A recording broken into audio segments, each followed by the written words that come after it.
Sebelumnya, oke.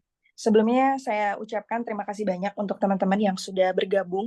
Sekilasnya terkait Temu Sejarah. Jadi Temu Sejarah adalah komunitas yang membahas buku-buku sejarah setiap minggu kita rutin ya. Ini adalah kali ke-8 begitu, dan anggota Temu Sejarah sebetulnya dari mana-mana. Teman-teman ada yang dari Bandung, karena saya stay di Bandung, tapi ada juga yang dari Medan sampai Papua ada begitu ya. Jadi kita sharing-sharing gitu, dan waktunya juga fleksibel karena hari Kamis terus di malam hari.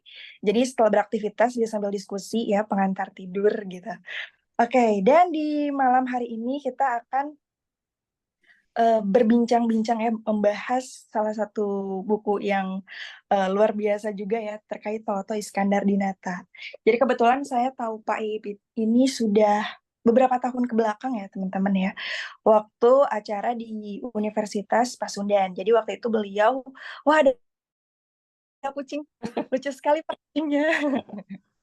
Iya, jadi waktu itu saya ikut acara Pak Iip yang membahas buku Oto Iskandar Dinata, tapi yang kedua ya, itu terkait Tentara Nasional Indonesia begitu. Dan diskusinya menarik juga dan terinspirasi juga nih. Aduh, kayaknya saat ini masih banyak nih yang orang cuman tahu sosok pahlawan, nama pahlawan karena cuman jadi nama jalannya aja. Tapi untuk lebih lanjut nih terkait dari figurnya ya seperti apa, kemudian perannya, ini masih sedikit mungkin ya, dan mungkin tidak terlalu menyadari masyarakat kenapa sih harus menggali. Padahal banyak nilai-nilai semangat patriotisme yang bisa kita gali lebih dalam dan kita implementasikan gitu ya untuk kehidupan kita, teman-teman.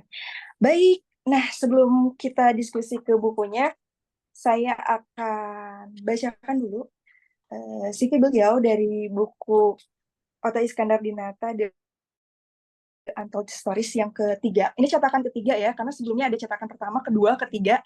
Dan kemarin itu saya baru dapat bukunya 2 hari yang lalu, jadi belum sampai selesai dibaca nih Bapak ya, karena mepet waktunya, kemudian juga aktivitas yang padat. Ini teman-teman yang ingin mengenal lebih dalam Pak Iip atau belum tahu nih. Pak Iip ini lahir di Tasikmalaya 17 Juli 1970 ya. Jadi beliau ini sudah menjadi peneliti di Paguyuban Pasundan, ya bekerja sebagai peneliti di sana, kemudian juga menyelesaikan pendidikan di sejumlah pesantren, dari pesantren Krapyak di Yogyakarta, kemudian juga pesantren Tremas di Pacitan, kemudian pesantren Kauman dan Kalibeber di Wonosobo. Nah ini beliau juga sudah banyak menulis buku ya, ini prestasi beliau juga luar biasa. Pernah menjadi visiting scholar di University of Michigan Ann Arbor selama 2011 sampai 2015, kemudian juga menjadi visiting researcher di perpustakaan Universitas Monash Australia ya. Kemudian juga karya tulis beliau ini banyak sekali kalau disebutkan satu-satu ya, tapi beberapa di antaranya ada Ajengan Jeung Santrina, kemudian juga picture book Asia Afrika, masa lalu kini dan masa depan. Kemudian Romo Mangun Sahabat Kaum Duafa, ada juga Mengadili Menteri, Memeriksa Perwira Jaksa Agung Suprapto dan Penegakan Hukum di Indonesia. Wah, luar biasa sekali karya beliau ini, dan nanti teman-teman yang kepo bisa cari ya di platform online, juga banyak sekali gitu yang menjual buku-buku beliau. Nah, kenapa buku ini ya? Karena buku ini eh, menarik sekali ya, dari satu sosok Bapak Oto Iskandar Dinata, dari kehidupannya, kemudian wafat dan perannya sampai sekarang yang luar biasa. Kita bisa belajar banyak begitu, apalagi beliau ini baru ulang tahun tanggal 31 Maret kemarin. Nah, mungkin kita langsung aja nih ke Pak Iip ya. Bapak, kenapa sih awal mulanya tertarik menulis buku ini, Bapak? Oh ya, Bapak masih di mute, suaranya tidak terdengar. Baik. Assalamualaikum warahmatullahi wabarakatuh. Waalaikumsalam warahmatullahi wabarakatuh. Terima kasih teman-teman yang sudah bergabung. Ini ada Kang Agung, ini dosen sejarah di UIN Bandung, Kang Sul dan yang lain-lain. ada yang dari Medan ya, senang sekali bisa sharing malam ini.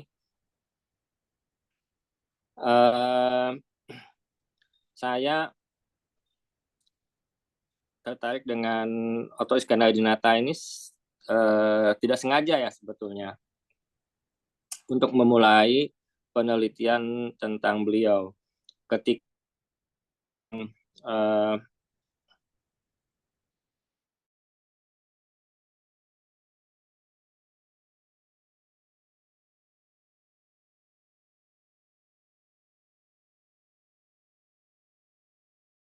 Nina Lubis, saya buka bukunya Mardhani Safwan, kemudian saya buka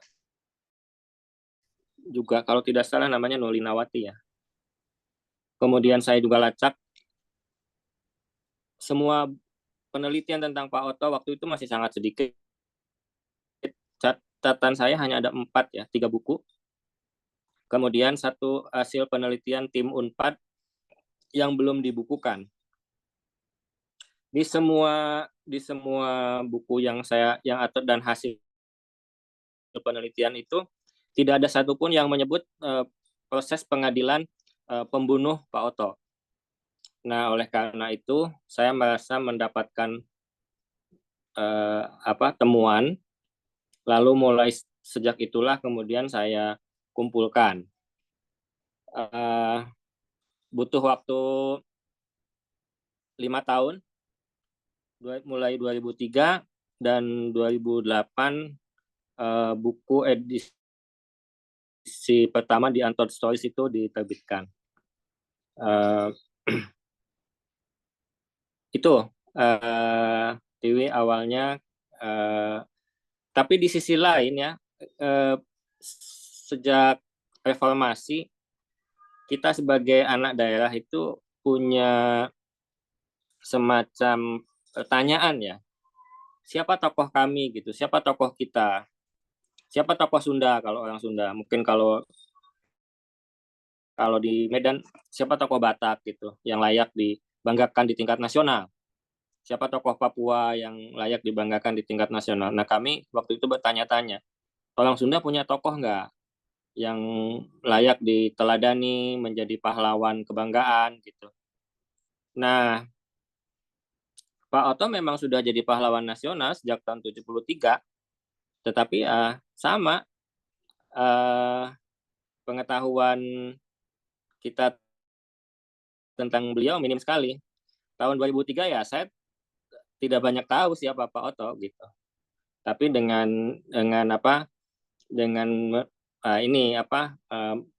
temuan ini gitu. Kan kalau waktu itu saya menemukan, saya biarkan aja ya tidak jadi apa-apa juga gitu. Nah, jadi teman-teman pasti perlu ada kesempatan satu saat menemukan data yang unik, data yang menarik. Nah, itu sekarang semuanya serba computerized. Jadi pandai-pandailah membuat folder di komputer masing-masing dan simpan saja dulu gitu. Simpan, siapa tahu di waktu kemudian akan menjadi penelitian dan tulisan yang bagus ya, yang kita inginkan. Begitu.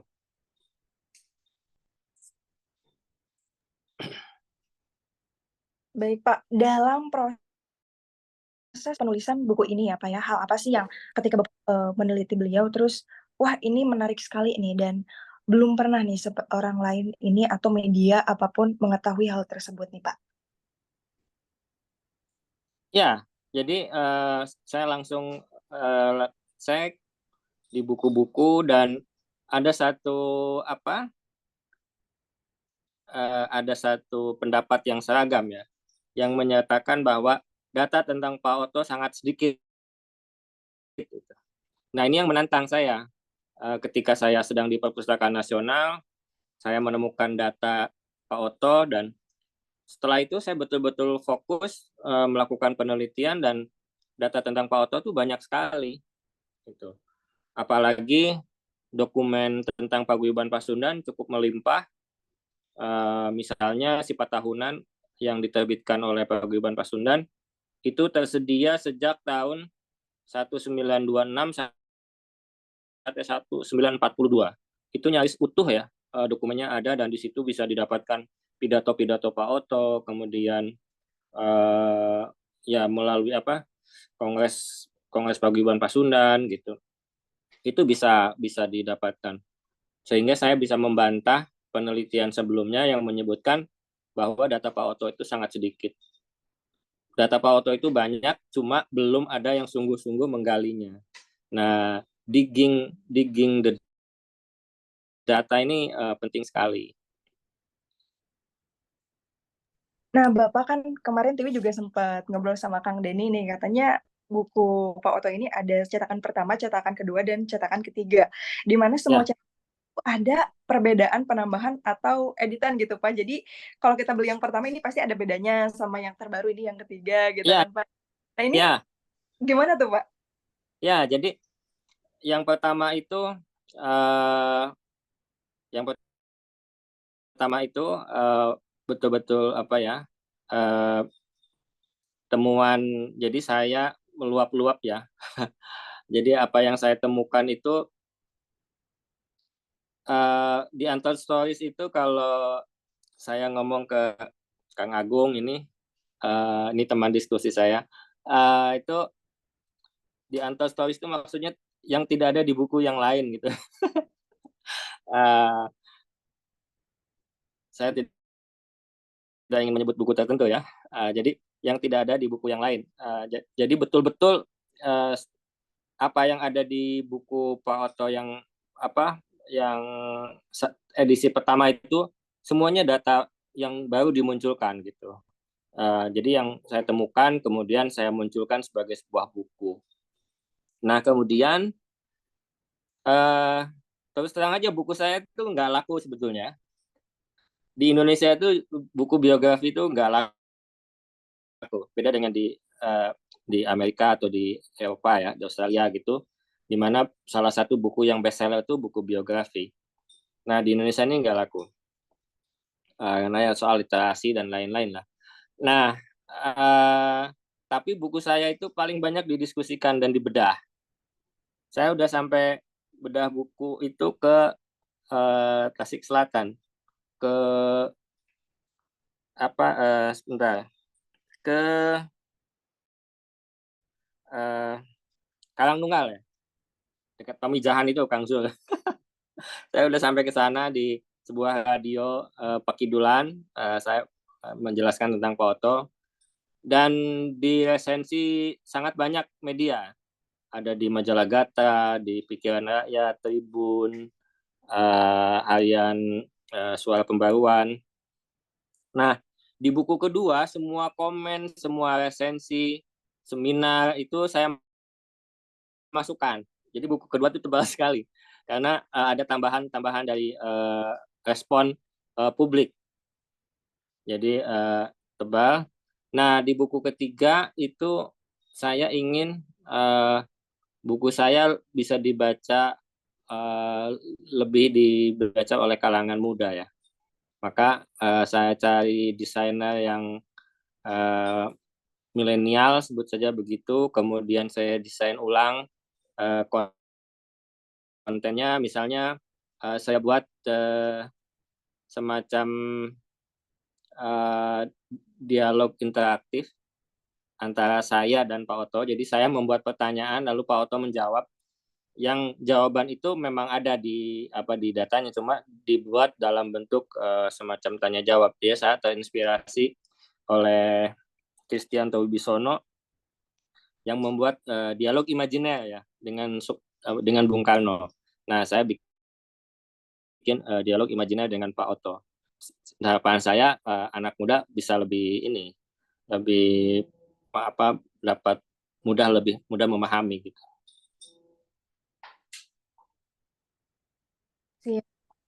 Pak, kalau dari Pak Oto sendiri nih Pak, apa sih hal yang beliau wariskan nih Pak, kiprahnya dari awal beliau sampai pada akhirnya bisa menjadi tokoh yang besar begitu Pak?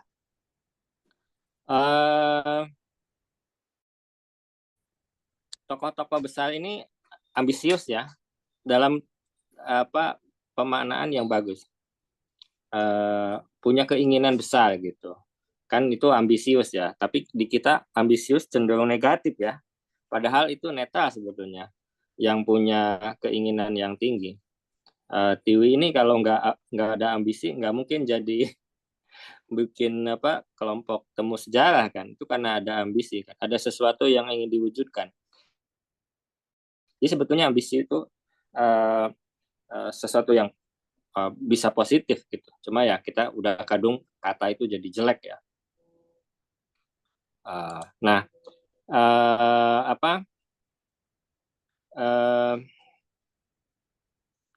nah Pak Oto ini kalau orang Sunda mengatakannya negeg ya, jadi dia persisten, kemudian punya ambisi yang kuat gitu, lalu semangat belajarnya tinggi, dan ada satu yang konsisten ya, Pak Oto tuh sangat mementingkan kesehatan fisik. Dia sejak muda suka ya, anak orang Sunda pada waktu itu ya umumnya pencak silat, kemudian dan dia suka sepak bola. Itu masuk gibol lah, dia tuh gila bola. Dan itu terus dibawa ya nanti. Sebetulnya ada satu yang sedang nanti ya, ini saya sedang memperjuangkan beliau sebagai salah satu perintis Tentara Republik Indonesia. Tapi sebetulnya beliau tuh bisa juga disebut sebagai bapak olahraga Indonesia. Karena kalau misalnya baca sejarah bulu tangkis di Indonesia yang ditulis oleh Sindunata kalau tidak salah bukunya, itu nanti akan ketemu bahwa pertandingan bulu tangkis awal itu dilaksanakan pada masa Jepang, dilaksanakan oleh Gelora, Gerakan Latihan Olahraga. Nah, Gelora ini sejak didirikan sampai kemudian menjadi KONI nanti itu, nah Gelora ini dipimpin oleh Pak Oto. Jadi Pak Oto itu konsennya ke pemuda, militer ya, tentara, nanti ikut membentuk peta pasukan pembela tanah air gitu. Jadi di situ dia sampai dia melakukan riset yang mendalam gitu, anak SD yang olahraga dan yang tidak olahraga. Itu dia melakukan perbandingan dengan Perancis, lingkar dadanya kalau yang olahraga bertambah sekian, kalau yang tidak begini gitu. Itu beliau punya perhatian di situ. Kemudian dia dijuluki si Jalak Harupat ya, sebab ketika dia menjadi anggota Dewan Rakyat, baik itu ketika di awal sebagai anggota Dewan Kota di Pekalongan, dia selalu mampu menyampaikan argumen dengan apa adanya gitu. Bahasa Sundanya itu saceplasna atau apa ya Kang Agung, saya lupa. Terus terang apa adanya, tidak pakai pencitraan ya, kalau sekarang itu tidak muter-muter kemudian nggak ada isinya gitu. Tapi dia ketika menyampaikan argumen itu betul-betul kuat berdasarkan data dan merujuk undang-undang atau aturan yang berlaku, sehingga dia dijuluki si Jalak Harupat. Itu bukan manuk ya, bukan burung, tetapi ayam jantan yang kalau diadu itu nggak pernah kalah. Jadi kalau dia berdebat itu dia selalu kuat. Belakangan saya tahu ternyata ketika beliau menjadi anggota Volkswagen, beliau sudah punya tenaga ahli. Nah, tenaga ahlinya ini sekelas Juanda Kartawijaya yang menjadi Perdana Menteri nantinya. Kemudian ada Ukar Baratakusuma yang nantinya menjadi Rektor ITB, kemudian jadi Menteri PU, dan lain-lain. Jadi beliau memang sangat membuka kesempatan buat anak-anak muda dan kelompok perempuan untuk sama-sama tampil menjadi bagian dari kemerdekaan bangsa Indonesia. Begitu? Iya, Pak. Nah, Bapak kalau terkait juga kan Pak Oto ini adalah tokoh paguyuban Pasundan ya Pak. Nah, kalau dari beliau sendiri ini seperti apa sih Pak peran di paguyuban Pasundan, kemudian kecintaan terhadap budaya dan kesundaannya seperti apa Bapak? Ya, Pak Oto itu em, sebagai ya tidak lulus-lulus saja ya. Jadi Pak Oto juga mengikuti perkembangan pemikiran pada zamannya. Pada awal-awal itu eh, Pak Oto terpengaruh pemikiran kiri ya. Jadi misalnya bisa kita lihat ya Tiwi ya, Pak Oto pernah memimpin sebuah koran di Bandung pada tahun 20 sampai tahun 23 itu memimpin koran Pajajaran namanya. Ini media yang sangat kiri sekali, kritis sekali kepada Menak, kepada pemerintah Hindia Belanda gitu. Dan Pak Oto pernah menjadi pelaksana pemimpin redaksi Pajajaran ini sampai kemudian beliau nanti pindah ke Pekalongan tahun 24. Jadi beliau mengikuti itu. Kemudian tahun 21, nah uniknya ya, Pak Oto itu memimpin harian Pajajaran, tetapi di sisi lain dia ini anggota atau pengurus Budi Utomo. Jadi beliau ini wakil ketua Budi Utomo cabang Bandung. Nah kita membayangkan Budi Utomo itu sangat priayi, sangat menak gitu ya. Tapi waktu itu di Bandung wakilnya namanya Oto Dinata, kemudian dia memimpin sebuah media yang sangat kritis kepada pemerintah. Jadi gambaran tentang Budi Utomo yang ningrat semua isinya, kemudian nanti kejawaan gitu itu tahun-tahun itu masih masih belum ya, belum begitu. Nah, tahun 21 itu ada kejadian unik. Ada pertemuan Budi Utomo biasanya pertemuannya di gedung di Societet ya, sekarang menjadi itu menjadi gedung KA itu, gedung Dwi Warna. Nah, di nama Belandanya saya lupa, maaf ya. Jadi Pak Oto sebagai wakil ketua itu sebetulnya tidak dijadwalkan pidato. Nah, cuma pengurus Budi Utomo yang dari Jogja itu telat naik kereta api sehingga beliau tidak jadi datang ke Bandung. Nah, karena sudah ada masa berkumpul 400 orang, ini mau tidak mau harus ada yang menggantikan. Maka Pak Oto menjadi pengganti, penceramah pengganti, dan dia jadi menurut dia untuk kemajuan Indonesia masa depan kita harus bersatu, dan bersatu itu adalah menjadi bagian dari Budi Utomo.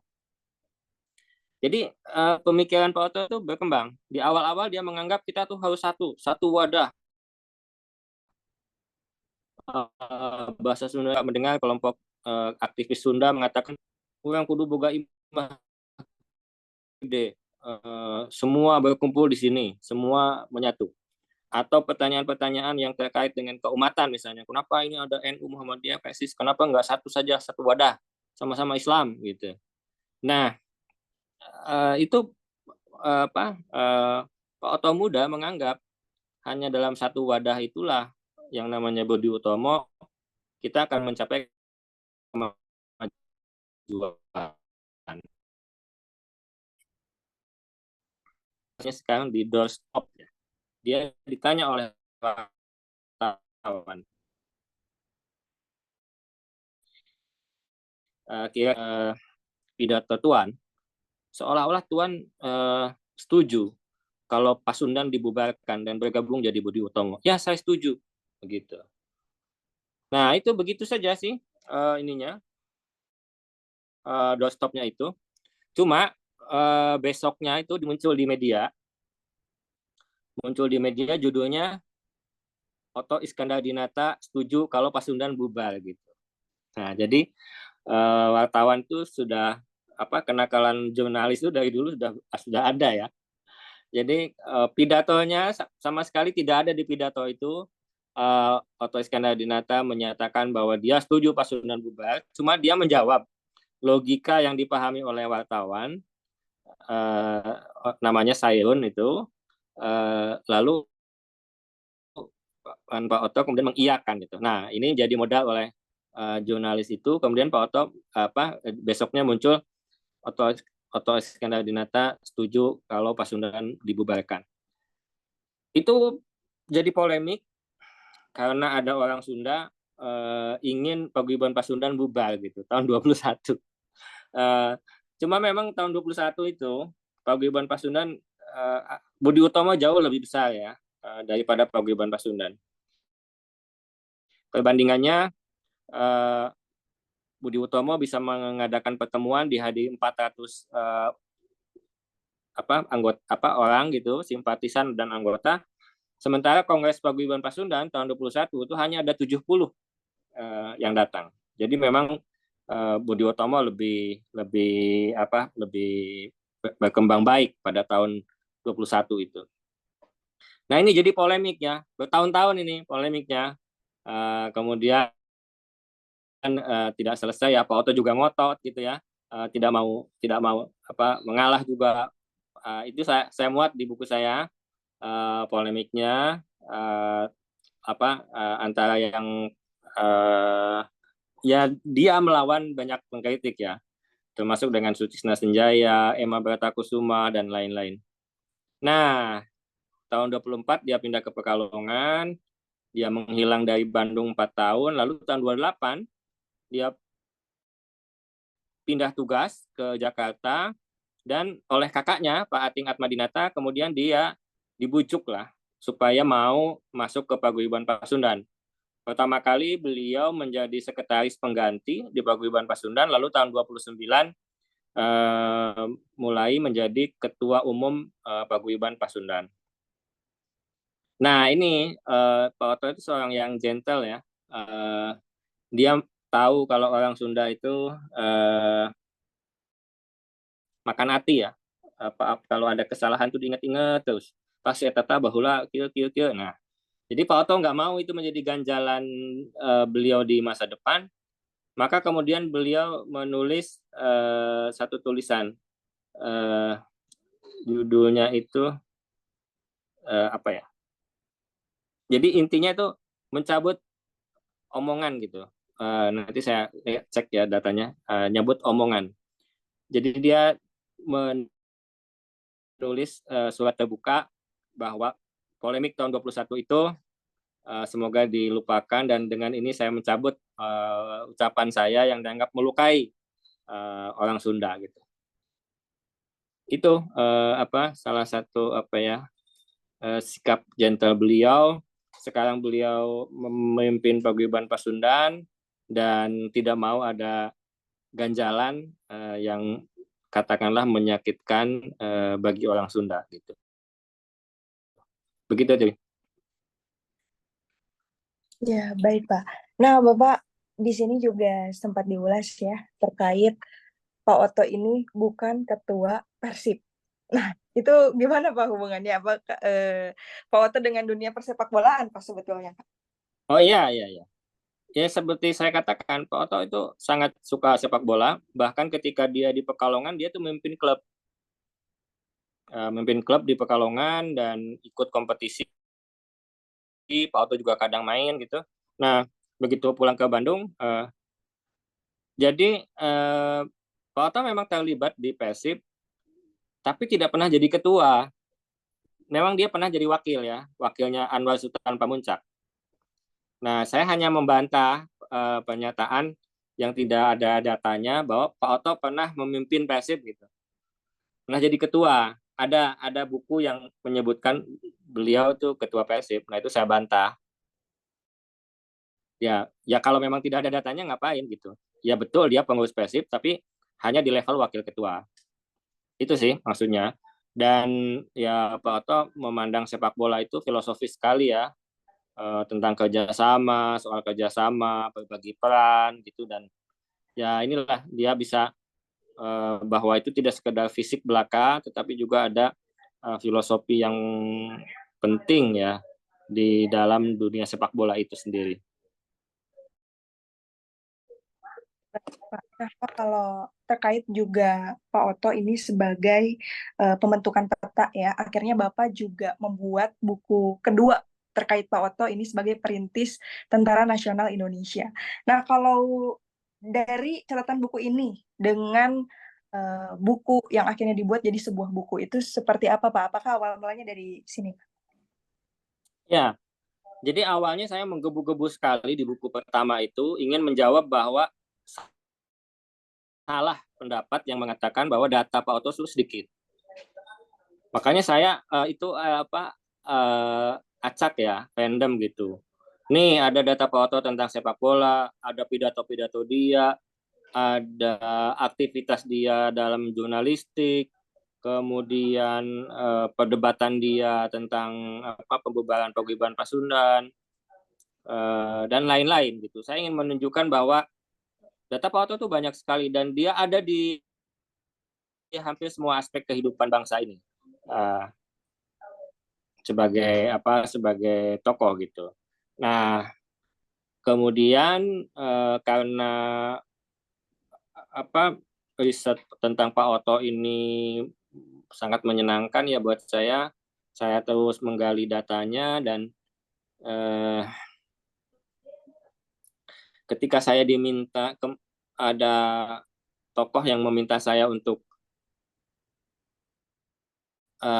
melanjutkan riset, maka saya usulkan supaya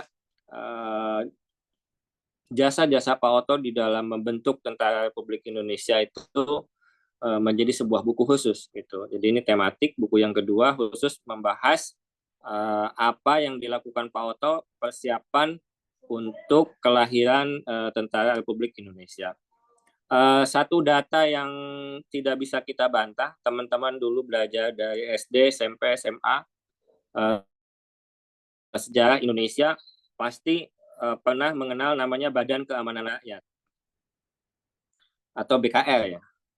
Nah, BKR ini sudah diakui sebagai cikal bakal TNI. Tetapi di buku-buku sejarah itu tidak pernah disebutkan siapa ketua BKR itu. Badan Keamanan Rakyat itu siapa yang mimpin gitu. Itu nggak pernah lembaganya diakui, disebut-sebut, tapi yang mimpin nggak pernah disebut. Nah, itu Badan Keamanan Rakyat itu hanya singkat, hanya sekitar 1,5 bulan, dan itu dipimpin oleh Pak Oto Iskandar-Dinata. Wakilnya ada 3, salah satunya adalah Kasman Singodimedjo. Pak Kasman ini dulu Daidanco Jakarta, kalau Sudirman itu di Kroya, Jawa Tengah. Nah, Kasman Singodimedjo ini Daidanco di Jakarta. Lalu nanti Pak Kasman pernah jadi Jaksa Agung, pernah jadi tokoh Muhammadiyah juga, tokoh Masyumi, tokoh Muhammadiyah. Nah, Pak Kasman di buku beliau ketika usia 70 tahun, ada memoir yang diterbitkan tentang Pak Kasman, itu menyebutkan saya adalah wakil Pak Oto di Badan Keamanan Rakyat. Nah, jadi data yang saya temukan dari media-media pada zaman Jepang, itu dikonfirmasi oleh Pak Kasman Singodimedjo, bahwa betul Pak Oto lah yang memimpin Badan Keamanan Rakyat.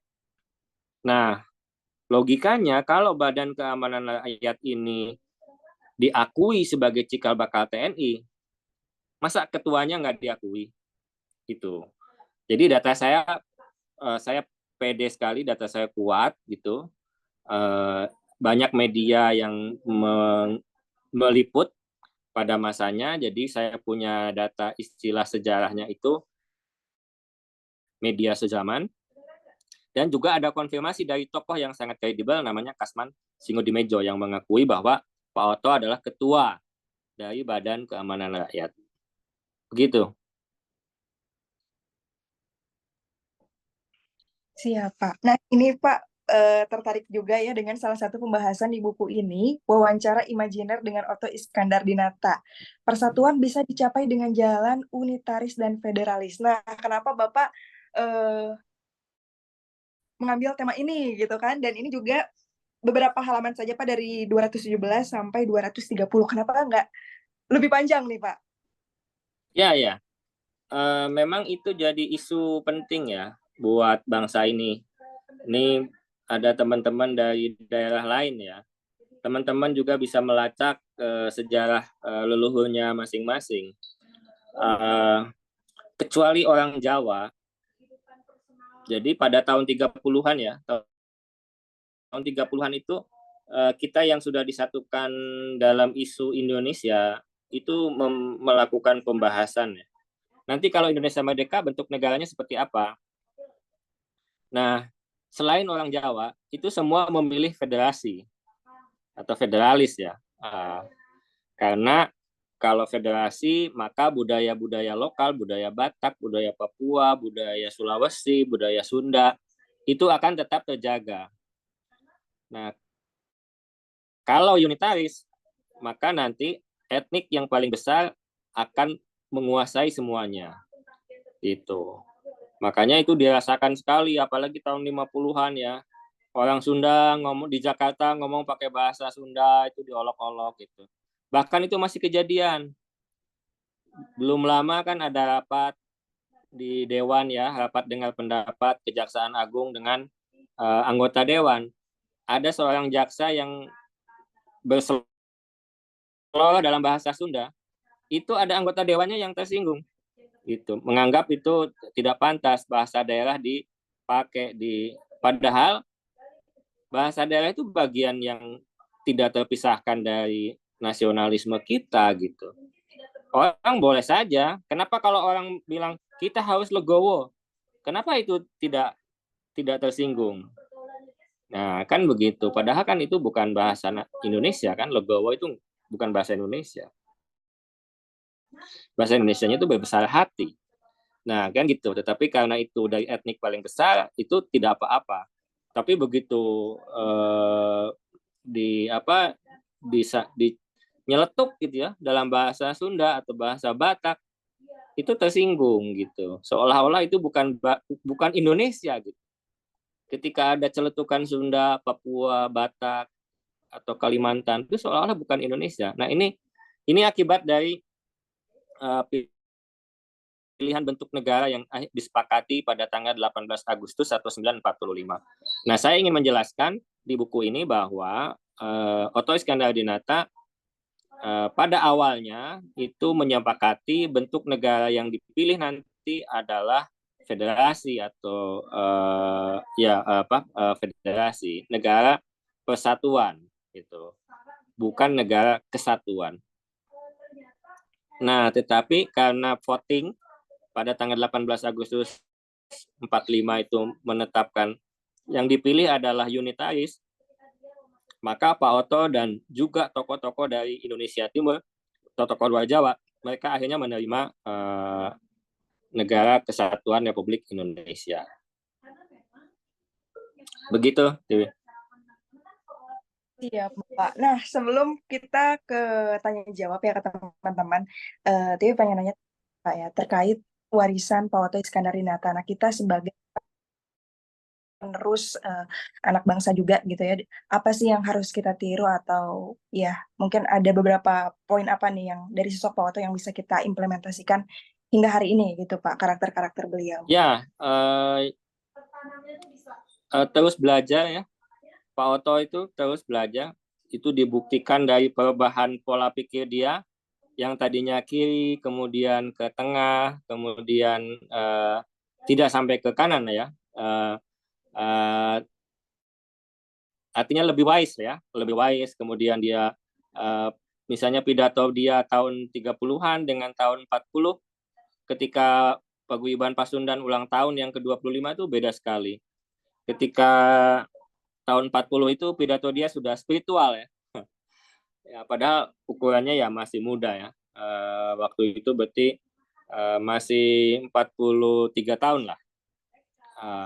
Tapi dia sudah mengalami perkembangan pemikiran yang luar biasa, sudah the wise man gitu, sudah sangat bijak gitu ya. Kemudian nah ini bagi para aktivis sejarah juga ya, olahraga. Kita harus sehat ya. Saya juga malas sekali, berat sekali. Nah, tapi Pak Oto menyontohkan bahwa untuk perjuangan ke depan yang berat, kita harus punya badan yang sehat. Nah, Pak Oto mencontohkan itu. Dia tidak hanya olahraga untuk diri sendiri, dia mengelola gerakan latihan olahraga. Dia pernah memimpin klub sepak bola, di Persib dia juga ikut, pernah menjadi wakil ketua, di PSSI juga dia jadi penasehat, dan terus ya. Dulu namanya ISI ya, Ikatan Sport Indonesia, kemudian menjadi KONI itu. Nah itu dia ikut semua lah di itu. Antara aktivisme dan kesehatan fisik itu dia jaga. Itu salah satu yang menurut saya sangat wajib dicontoh ya. Sebab kalau kemudian aktivisme kita tiba-tiba terganggu, apa Kang Agung, encok, itu nggak lucu ya. Mau demo, aduh nggak bisa nih, encok nih. Itu, aduh, kacau sekali itu. Asam urat. Atau ini apa, migrain misalnya, sayawan gitu. Nah ini, ya inilah, jadi mau orasi di alun-alun nggak bisa karena sayawan, nggak bisa ngomong nih sayawan. Nah itu nggak lucu ya. Jadi kita aktif boleh di satu sisi, tapi kesehatan juga nomor satu yang harus tetap dijaga. Ya ini saya juga memberikan nasihat buat diri saya sendiri ya, untuk apa, kredo setelah Idul Fitri nanti mungkin mau jalan-jalan pagi lagi saya. Gitu TV. Siap, Bapak. Bisa sekali ya, jadi tercerahkan juga nih terkait sosok Pak Oto yang biasanya nih kita kenal sebagai nama jalan di mana-mana gitu ya, nama Stadion Sijalak Harupa, terus ada rumah sakit juga gitu. Nah, sekarang kita lebih paham gitu ya, dan mudah-mudahan juga semangatnya bisa terus gitu ya kita implementasikan dalam kehidupan sehari-hari. Nah, baik kalau tadi pemaparan, nah sekarang kita buka sesi tanya jawab untuk teman-teman. Sebelum saya ucapkan terima kasih ya buat Golali yang juga dengan dokumentasi nanti dibuat berita, kemudian juga untuk Lawang Buku. Jadi kemarin saya ke Lawang Buku nanyain bukunya Pak Iip nih yang ini yang cetakan ketiga ya, pengen punya. Terus langsung Kang Deninya bilang, oh ya nanti saya sponsorin 3 buku untuk penanya terbaik biar makin semangat nih pesertanya gitu ya. Alhamdulillah teman-teman ya di support sama Lawang Buku. Jadi nanti untuk 3 penanya terbaik akan diberikan Pak Oto cetakan yang kedua. Jadi yang mau nanya silakan Mangga, nanti Bapak pilih siapa yang terbaik ya Pak ya untuk Ya. pertanyaan. Nah oke Baik. Tiwi, coba liatin buku yang kedua tadi Tiwi. Oh iya, ini buku yang kedua nih. Ya. Nah, kalau dekat, nah gitu. Nah itu kan saya masih simbolik banget tuh. Itu kan saya ibaratkan itu laut Pantai Mauk yang penuh darah itu. Jadi masih sangat simbolik banget, saya masih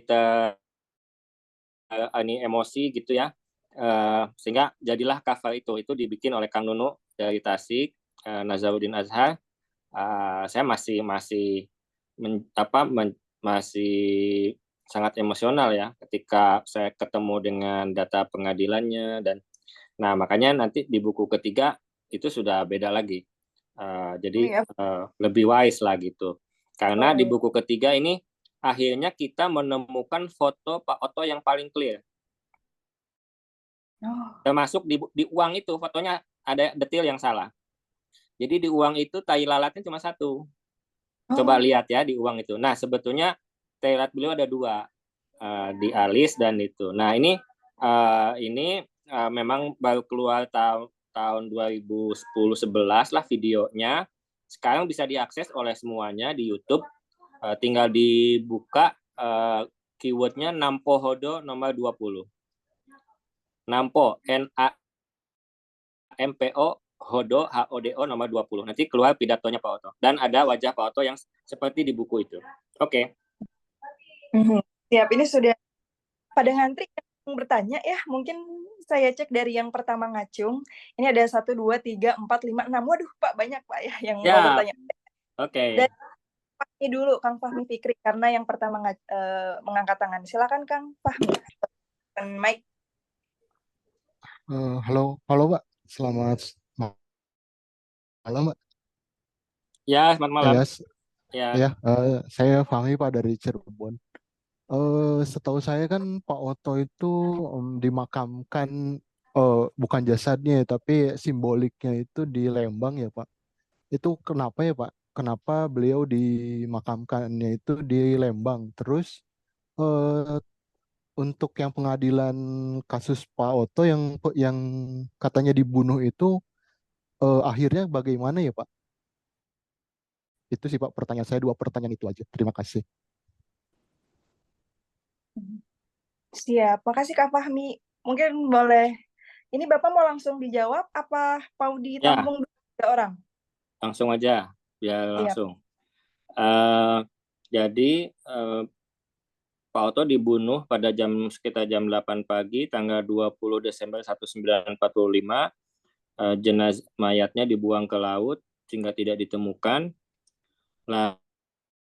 Lalu tahun 52, Paguyuban Pasundan yang sudah berganti nama menjadi Partai Kebangsaan Indonesia ingin mengenang kembali ya tentang Pak Oto, sehingga dibuatlah satu apa istilahnya Kang Agung, social engineering ya atau mungkin bahasa Kang Agungnya rekayasa sejarah dalam tujuan yang positif supaya Pak Oto tidak dilupakan khususnya oleh orang Sunda sendiri. Maka tahun 52, 20 Desember 52 dilakukan upacara pemakaman namanya syarat jenazah. Jadi diambil air laut dari Pantai Mauk dan pasirnya, kemudian dimakamkan di Lembang. Kenapa di Lembang? Karena itu dari dulu memang Lembang itu peristirahatan yang nyaman. Jadi tokoh-tokoh Parki waktu itu membayangkan biarlah Pak Oto, spirit Pak Oto itu beristirahat di tempat yang nyaman, yang sejuk, yang dingin di Lembang. Nah, di Pasir Pahlawan namanya, kemudian dikuburkanlah itu syarat jenazah itu, pasir laut dan air laut itu. Nah, itu tahun 52 ya, dihadiri Pak Juanda, kemudian komandan upacaranya Pak Sukanda Bratamanggala, dan semua tokoh, ribuan orang itu ribuan orang. Jadi rombongan sudah, katanya ya, rombongan yang membawa syarat jenazah sudah sampai ke Pasir Pahlawan Lembang. Itu yang jalan kaki itu masih di kota, itu masih jadi panjang sekali dan banyak sekali. Nah, belakangan makam di Lembang itu betul-betul jadi pemakaman pahlawan karena menjadi makamnya Batalion Sentot. Jadi anaknya Pak Oto Iskandar Dinata namanya Sentot Iskandar Dinata, dulu adalah tentara Siliwangi, pangkat terakhirnya Maijen. Nah, dia kebetulan adalah batalion yang berjaga di wilayah Bandung Utara. Sehingga sangat tepat jika Pak Sentot dan anak buahnya setelah wafat itu dimakamkan di sana. Itu soal makam ya. Yang kedua apa tadi?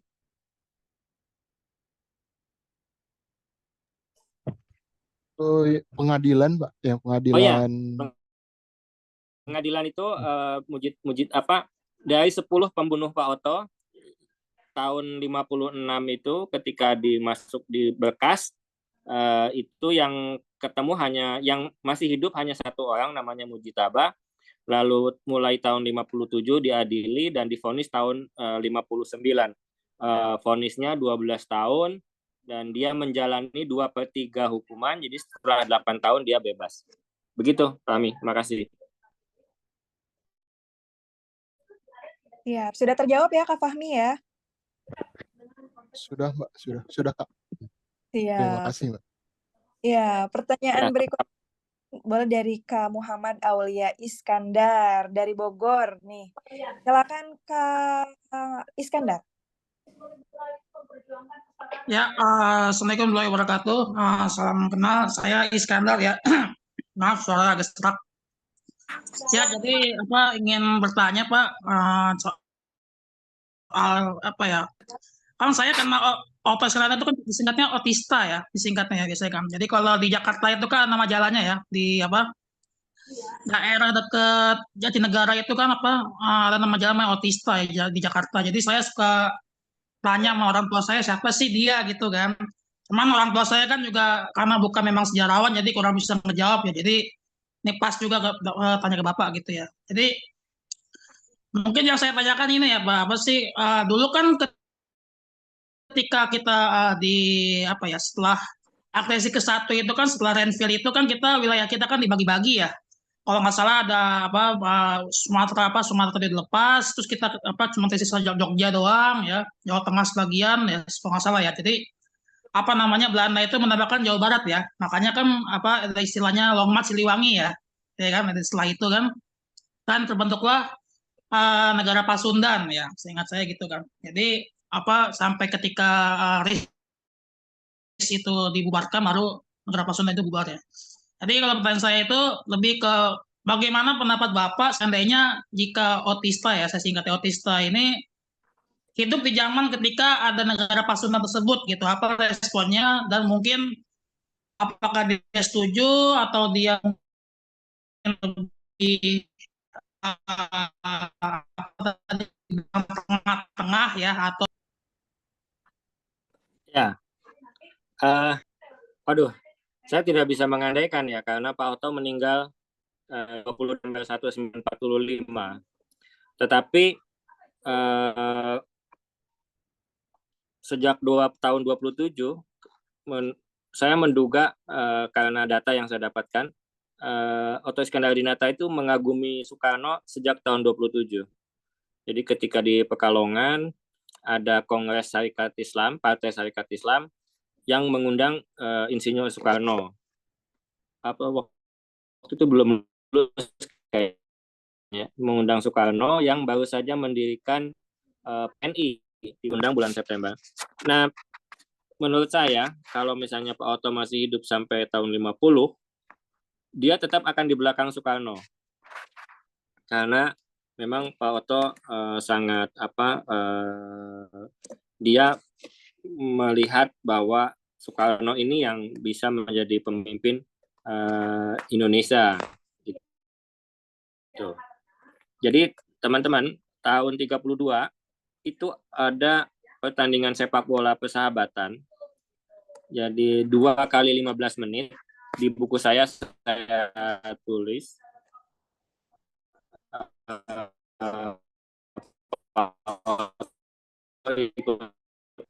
main.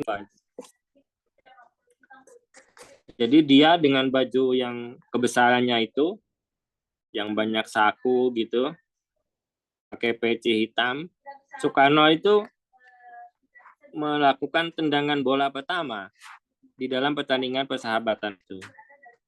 Jadi kalau tahun 32 itu Indonesia merdeka, presidennya pasti Soekarno. Jadi itu ya. Jadi kalau ditanya bagaimana seandainya Pak Oto masih hidup, dia akan ada di belakang sekarang kami ini lebih memilih memanggil nama singkat ya Oto atau Pak Oto gitu, dan mulai meninggalkan singkatan Otista karena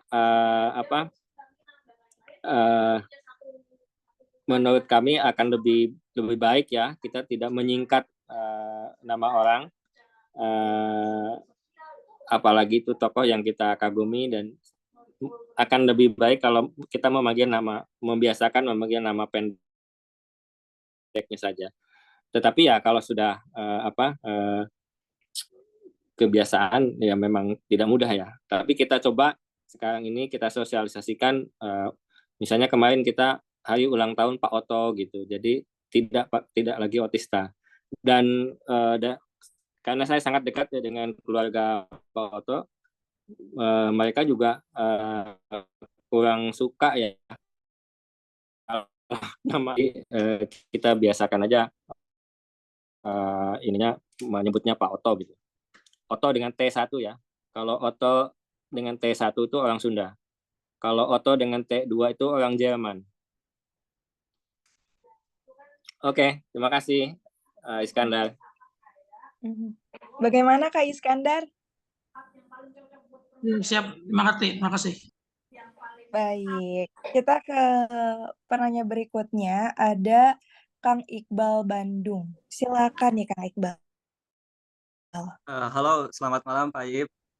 Oh ya, Perkenalkan saya Iqbal dari Bandung dan saya mungkin milenial dan saya ikut Zoom ini karena merasa walaupun dari Bandung tapi sangat buta sekali mengenai Bapak Otto Iskandar-Dinata ini, hanya tahu ada nama jalan Otto Iskandar-Dinata.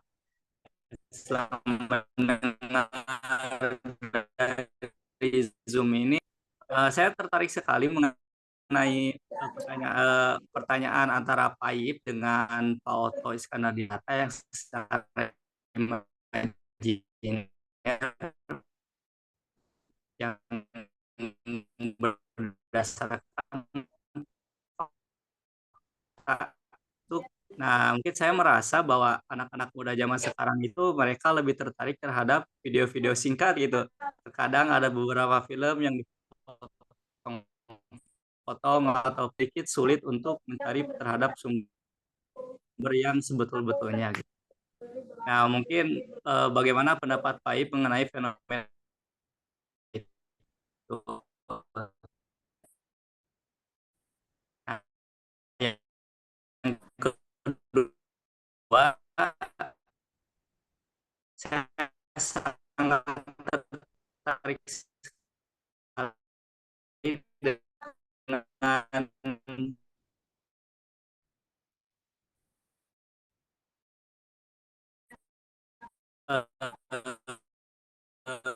apa yang ia satukan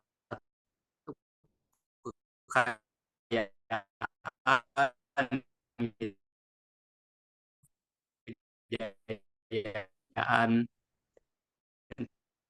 apa yang akan dilakukan pertama kali oleh Pak Otto Iskandar-Dinata untuk menghilangkan fanatisme yang jadi ataupun sikap individualis yang ada di milenial ini. Sekian. oke. Terima kasih Iqbal. Saya memang menemukan lebih dari 10, mungkin 20 foto Pak Otto ya di dalam berbagai media. Dan saya menemukan untuk video itu beruntung kita masih ada Nampo Hodo nomor 20, ada satu pidato Pak Otto yang cukup utuh, bisa dilihat nanti, bisa diolah. Kemudian ada satu foto juga, video juga, saya lupa Nampo Hodo nomor berapa, tetapi itu memperlihatkan Pak Otto ketika akan mengikuti sidang Chuo Sangiin. Dia datang sebelum Bung Hatta dan Bung Karno masuk ke gedung. Sekarang jadi gedung Kemenlu di Pejambon itu. Itu namanya gedung Dewan Chuo Sangiin di sana. Dulu itu gedung Dewan Rakyat.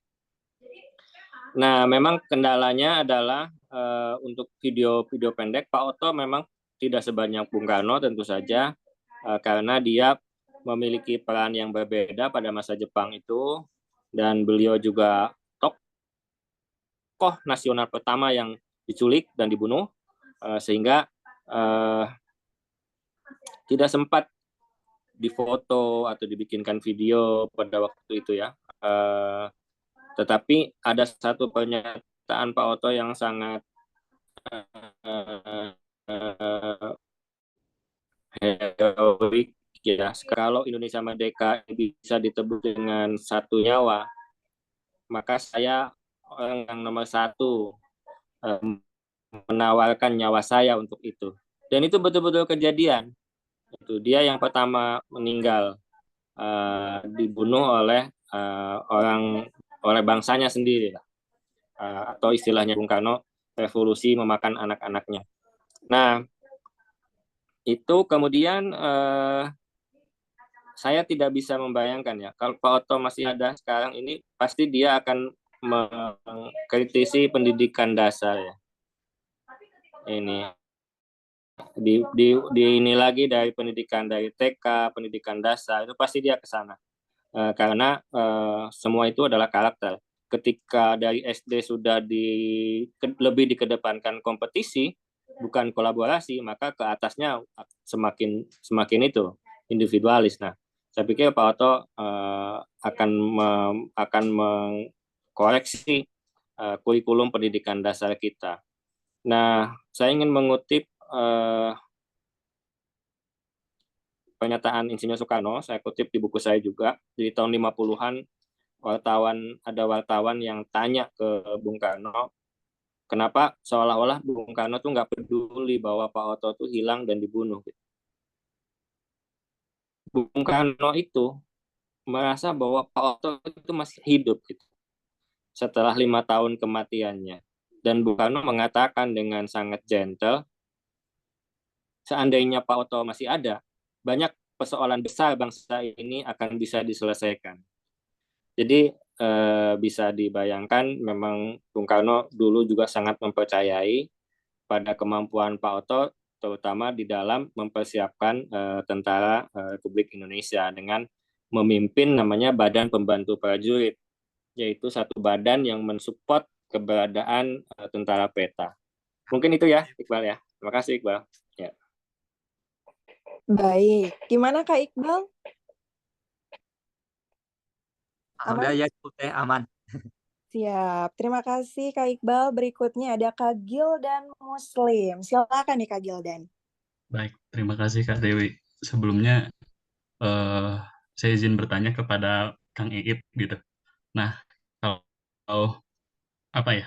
Kalau saya Gildan gitu, saya dari Kabupaten Bandung di Cimenyan dan kebetulan saya berhimpun di IPMAKAB gitu kan, di Ikatan Pelajar Mahasiswa Kabupaten Bandung dan kalau saya lihat di jadwalnya besok Kang Iip sama Kang Lingga ngisi di acara IPMAKAB gitu. Cuman mohon izin saya besok ada acara lain jadi nggak bisa join ke sana ke Bojong Soang. Nah, jadi saya izin bertanya di sini aja gitu. Nah sebelumnya saya itu berpandangan apa ya? Kalau misalkan pahlawan gitu yang ada di otak saya itu ya cuma 3 bung besar gitu antara Bung Karno, Bung Hatta dan Bung Syahrir. Nah setelah ada berkesempatan untuk membaca buku Kang Iip, tapi saya juga pernah menonton teater Kang Lingga, teater Sabtu sore di Sabilulungan, tapi setelah menonton itu saya juga ada pertanyaan baru gitu mengenai Pak Oto ini. Nah, sama Laskar Hitam gitu. Nah, siapa Laskar Hitam dan kenapa Laskar Hitam ini nggak puas dengan kebijakan Kang Oto yang menyatukan prajurit peta bentukan Jepang dan prajurit KNIL, apa Kang Oto sampai dibunuh gitu. Terima kasih Kang. Ya, terima kasih. Gilan ya. Memang itu menjadi pertanyaan yang belum terjawab ya sampai sekarang.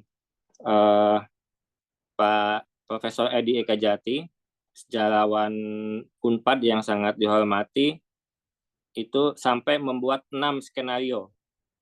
Kenapa Pak Oto dibunuh? Ada karena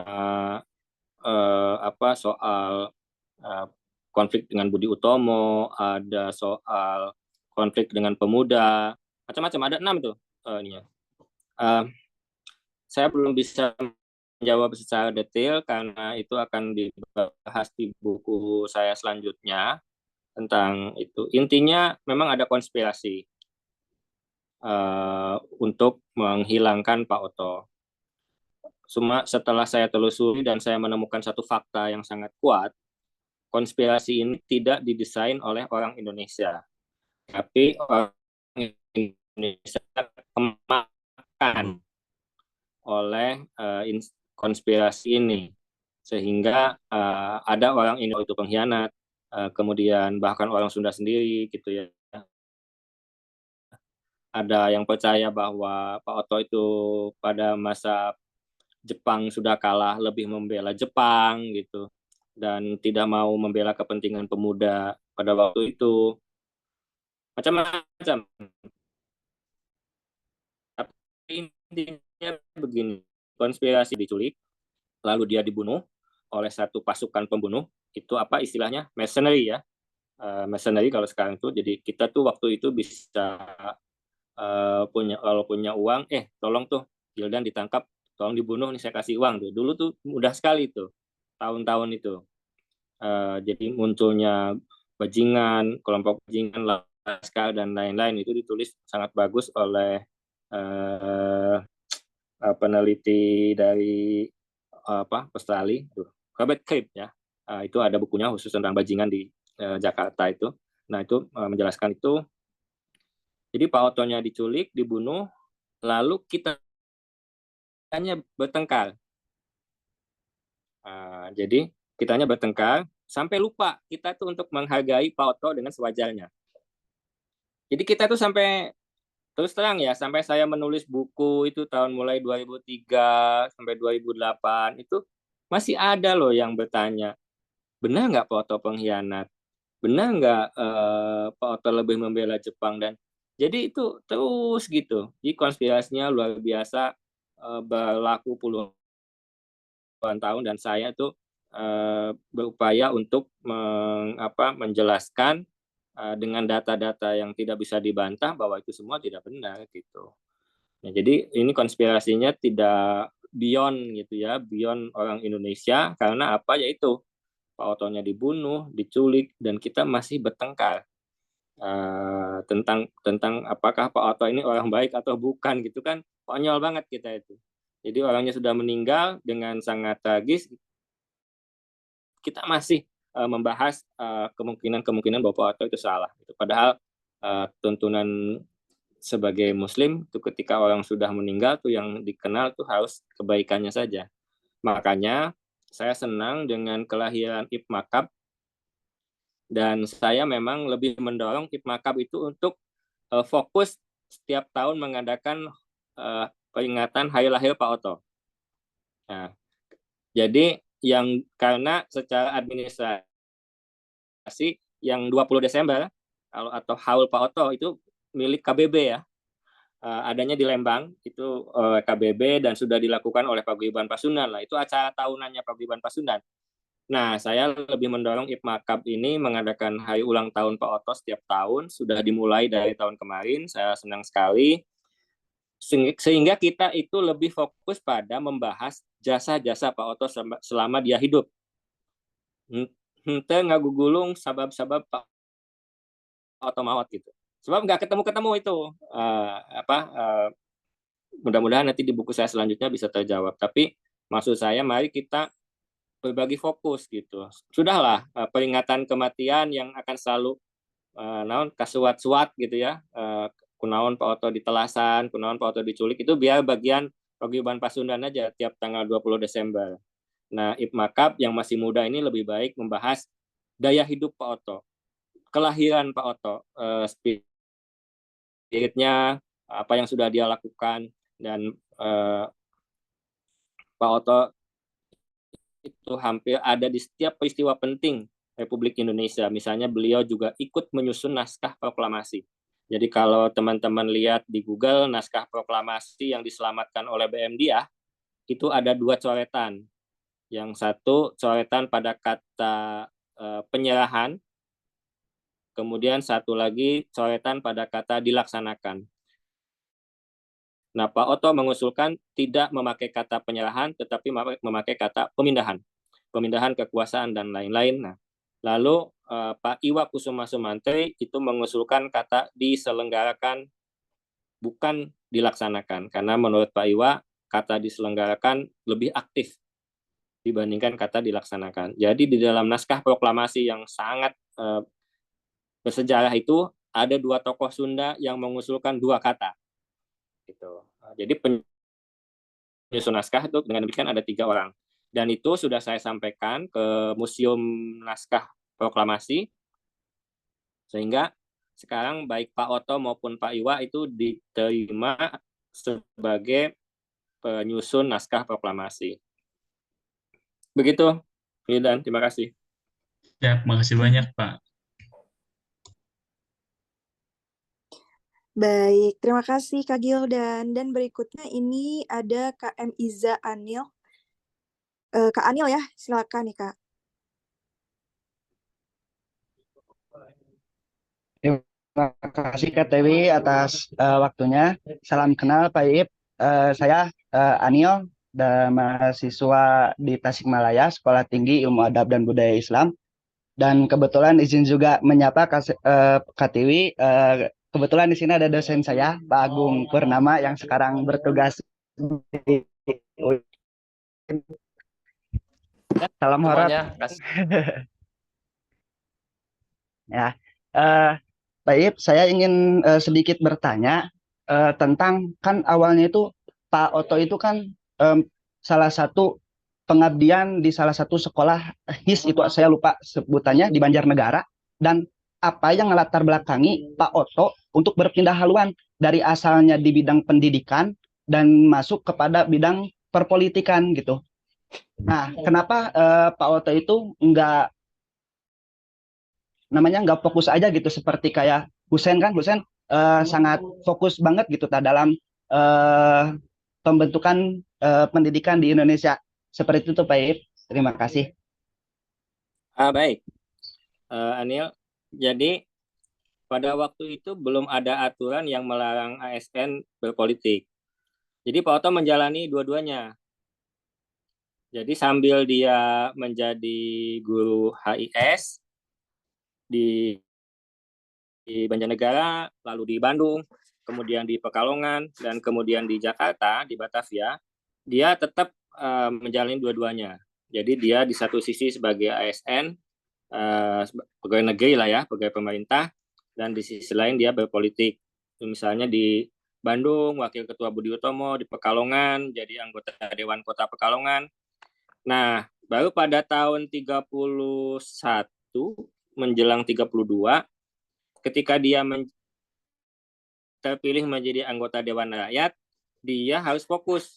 Tidak bisa lagi memimpin waktu itu HIS Muhammadiyah di Jalan Keramat Raya di Jakarta, sehingga dia kemudian resign, keluar, dan posisinya digantikan oleh Pak Juanda Kartawijaya. Jadi Pak Juanda itu menggantikan posisi Pak Oto memimpin sekolah Muhammadiyah di Jakarta. Nah, jadi Pak Oto baru pada tahun 31 itu dia berhenti jadi guru di HIS itu. Tapi sebelumnya dia selalu seperti saya tulis kemarin di media ya, nanti bisa share mungkin tulis itunya linknya.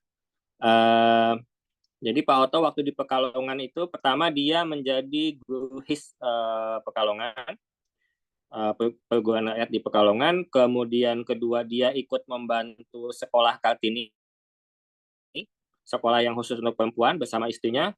Kemudian dia menjadi pengurus Budi Utomo, lalu menjadi anggota Dewan Kota di Pekalongan mewakili Budi Utomo.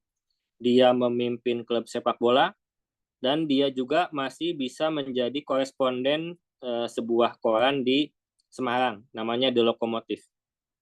Jadi kalau ada berita politik dari Pekalongan itu yang nulis Pak Oto. Nah, jadi dia workaholic ya, memang dia bisa membagi waktu sedemikian rupa, masih sempat juga main bola gitu, masih sempat berkesenian.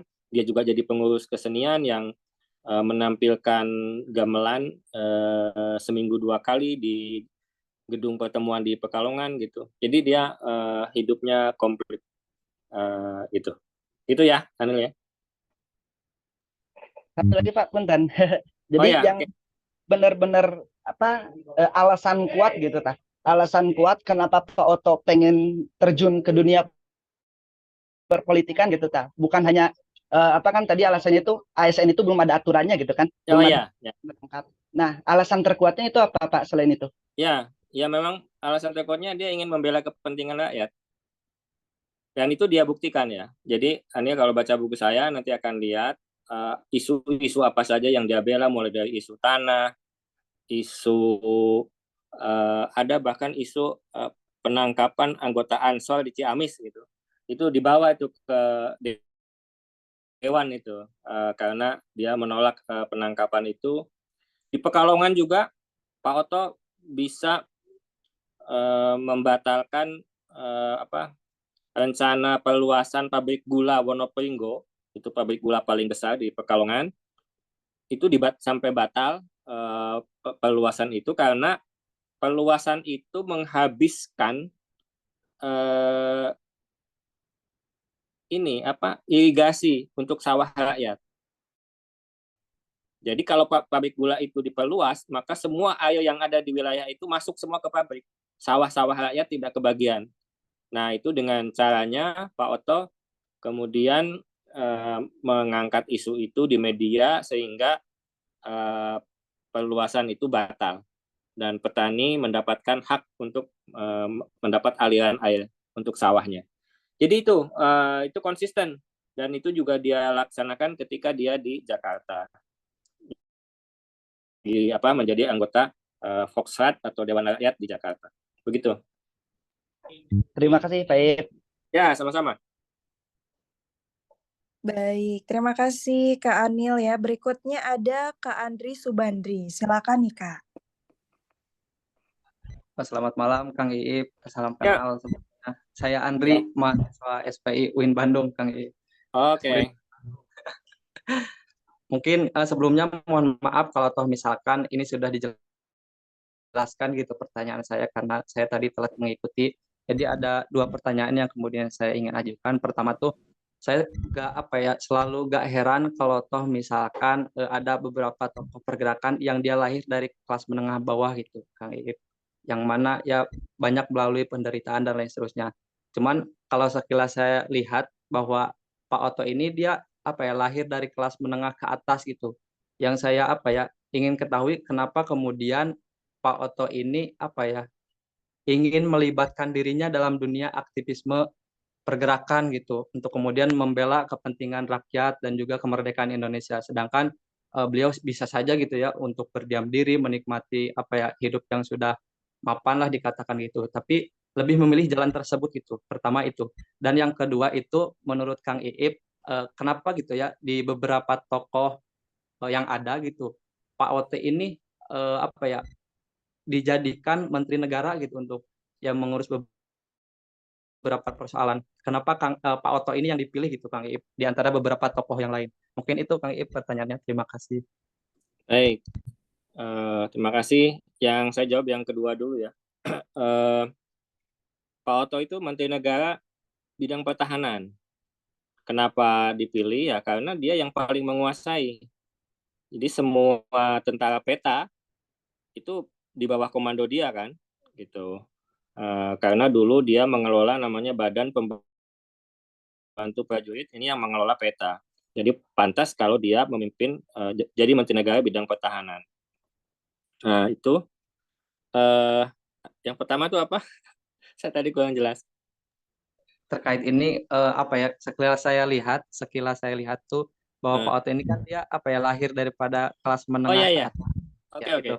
Jadi gini, Pak Oto itu memang lahir dari Menak ya, tapi itu istilahnya tuh Menak Santana, Menak rendah, sehingga kehidupan sehari-harinya tuh melihat rakyat miskin, mengalami ketidakadilan gitu, sehingga dia lebih empati pada penderitaan rakyat, sehingga itulah yang kemudian ingin dia perjuangkan, karena dia berasal dari kalangan bawah.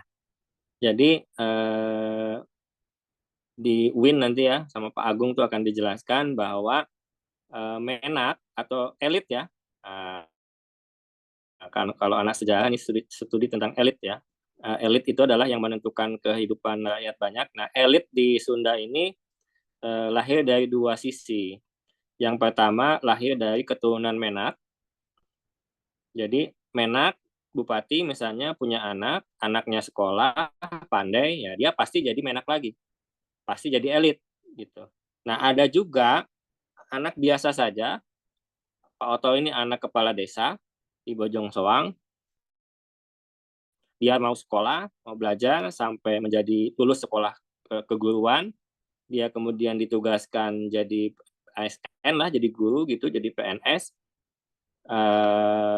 Lalu dia berorganisasi. Jadi kemudian dia muncul sebagai elit. Jadi ada istilahnya itu mobilisasi vertikal. Jadi yang satu itu dari atas ke bawah, nah yang Pak Oto ini dari bawah ke atas lewat pendidikan dan organisasi. Itu. Sehingga kemudian dia nah, kenapa dia sangat berempati pada ketidakadilan, pada penderitaan rakyat ya karena dia menjadi bagian dari itu. Di masyarakat yang dia lihat di Bojong Soang dan di lingkungannya gitu itu dia melihat itu. Kemudian tadi juga dijelaskan bahwa secara pemikiran Pak Oto juga belajar pemikiran kiri yang sangat kritis pada pemerintah, kemudian berkembang, dia bergeser ke tengah gitu ya, dan dia menemukan nanti bentuk ideologi nasionalisme bersama Soekarno, Hatta, dan lain-lain. Begitu ya.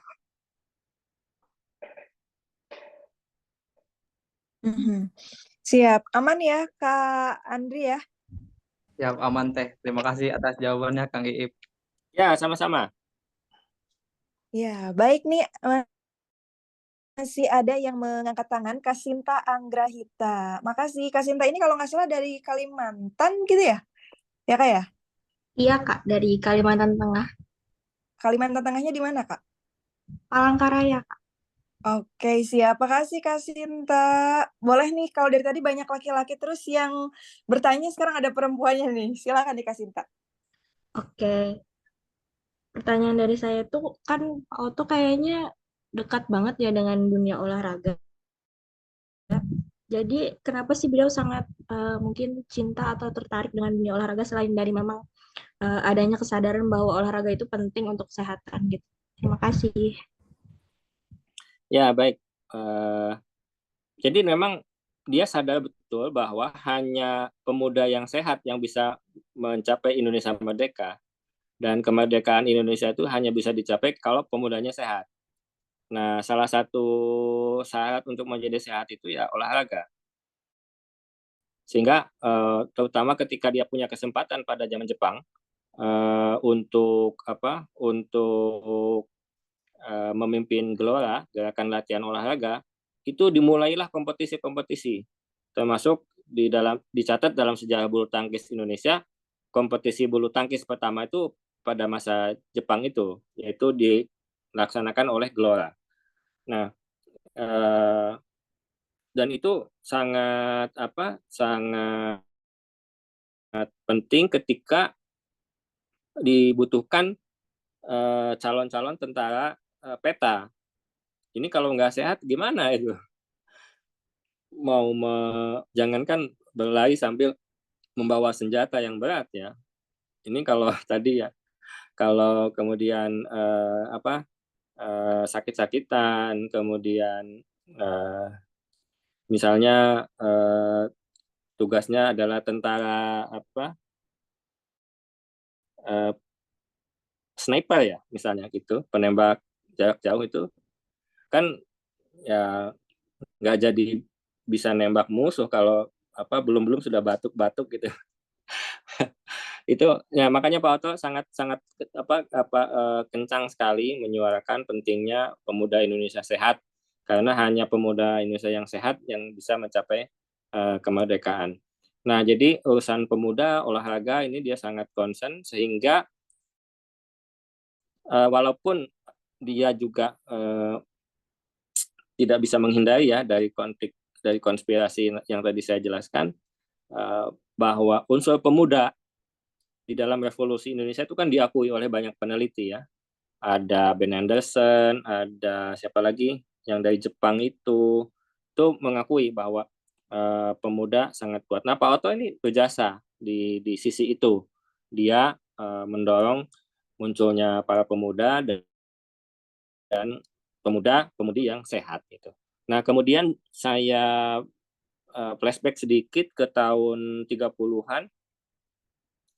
Di Paguyuban Pasundan, Pak Oto mempraktekkan itu. Tahun 30 dia memfasilitasi munculnya PASI, Pasundan Istri, ini adalah aktivis perempuan yang berafiliasi ke Paguyuban Pasundan, sehingga perempuan mendapatkan wadahnya untuk berkiprah dalam menyongsong kemerdekaan Indonesia. Lalu tahun 1934 dia juga memfasilitasi lahirnya YOP, yaitu organisasi pemuda yang juga nantinya banyak melakukan kegiatan-kegiatan positif mewakili para pemuda itu. Nah, dari anggota YOP inilah yang kemudian nanti menjadi anggota PETA. Jadi Pak Oto melakukan dulu di lingkungan Paguyuban Pasundan, kemudian mengembangkan ke lingkungan yang lebih luas di tingkat nasional. Begitu. Oh ya, ini ada pertanyaan ya. Ada catatan ya dari Iskandar tadi. Ya, His Muhammadiyah yang di Keramat, betul, itu yang sekarang jadi sekolah Muhammadiyah. Dulunya namanya His Muhammadiyah. Soal rasionalisasi bersenjata ya, memang itu bermasalah. Setelah Bung Hatta menetapkan organisasi dan strukturisasi. Oke. Masih ada yang lain?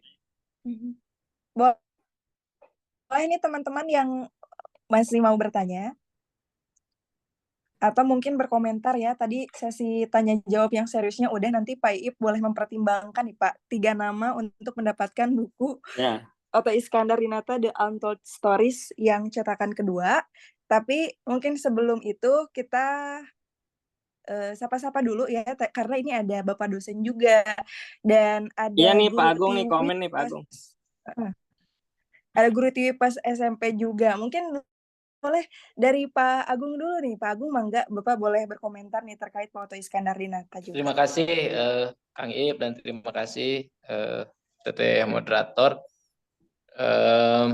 Saya cukup beruntung mengenal Kang Iip dan lebih tepatnya berguru ya kepada Kang Iip. Karena setiap apa yang ditulis oleh beliau biasanya sebelum sampai ke publik itu sampai dulu ke telinga saya biasanya gitu. Atau mungkin setidaknya apabila ada waktu luang beliau itu selalu mau ditemui gitu untuk saya tanya data apa yang didapatkan. Yang mana kadang data-data yang beliau dapatkan itu adalah terkesan misalkan secret gitu ya. Ada beberapa data rahasia yang kadang beliau sendiri tidak akan dulu dipublish ke publik, kemudian tapi beliau mau sampaikan ke saya gitu. Nah, jadi secara pribadi saya hanya ingin mengapresiasi atas apa yang sudah dilakukan Kang Iip dalam konsistensinya melakukan penelitian, entah itu penelitian tentang Pak Oto, penelitian tentang Jaksa Agung Suprapto, tentang para kiai di Tatar Sunda seperti Kiai Haji Jenderal Mustofa, kemudian Bahru Hiyat begitu, dan saya rasa puluhan lah gitu ya biografi yang ditulis oleh Kang Iip begitu, yang mana itu bagian daripada konsistensi beliau begitu. Jadi ya tentu saya mengapresiasi dan ya cukup beruntung saya bisa berguru kepada beliau meskipun mungkin secara secara formal ya saya adalah dosen, tapi saya malah lebih senang berguru kepada sejarawan partikelir macam Kang Iip begitu ya. Walaupun sekarang Kang Iip juga sudah jadi dosen, alhamdulillah gitu di Unpad, dosen ilmu politik. Jadi apresiasi saya yang setinggi-tingginya untuk ke beliau.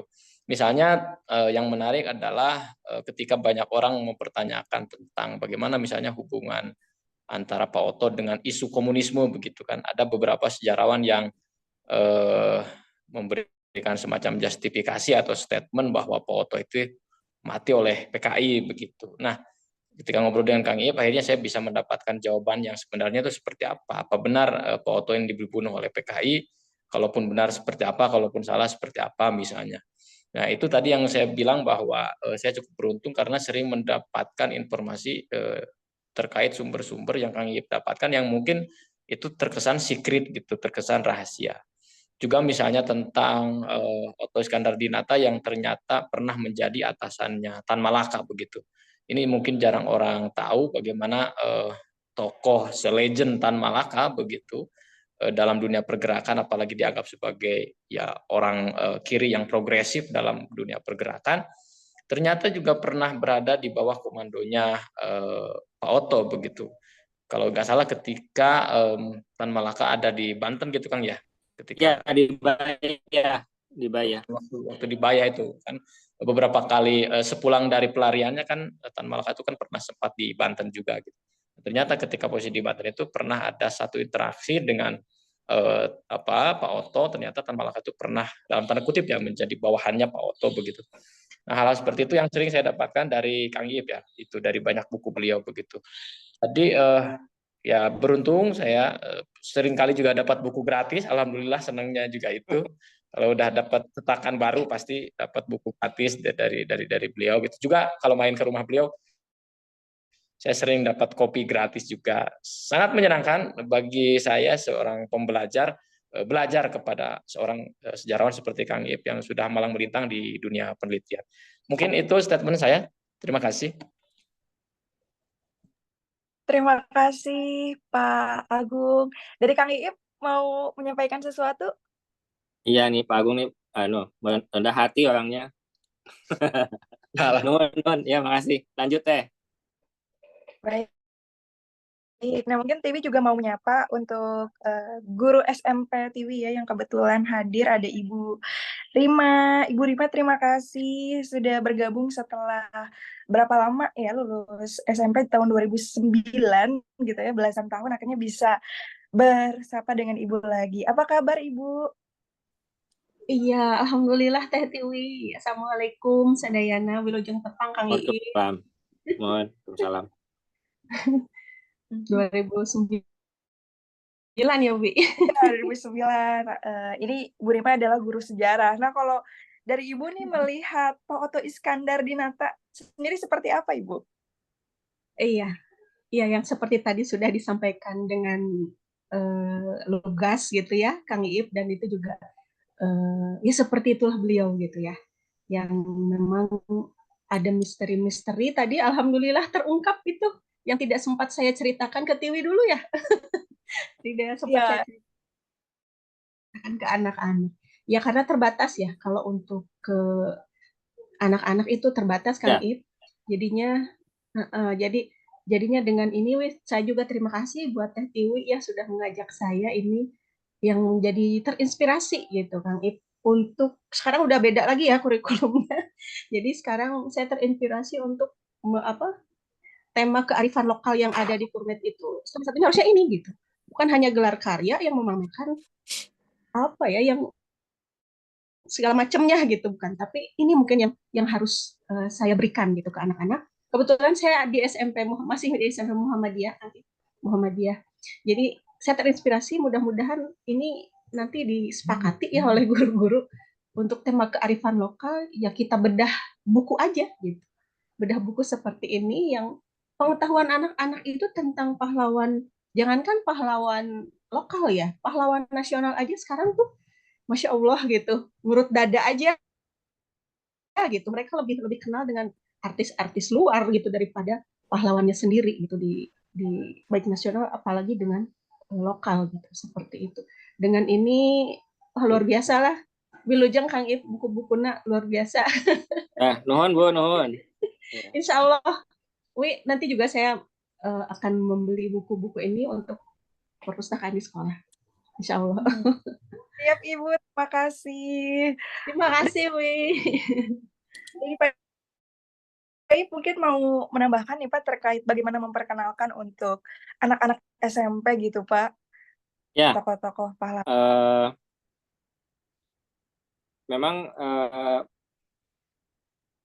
apakah buku saya bisa dibaca anak SMP? Makanya saya bikin edisi ketiga yang lebih mudah dipahami, bahasanya juga sudah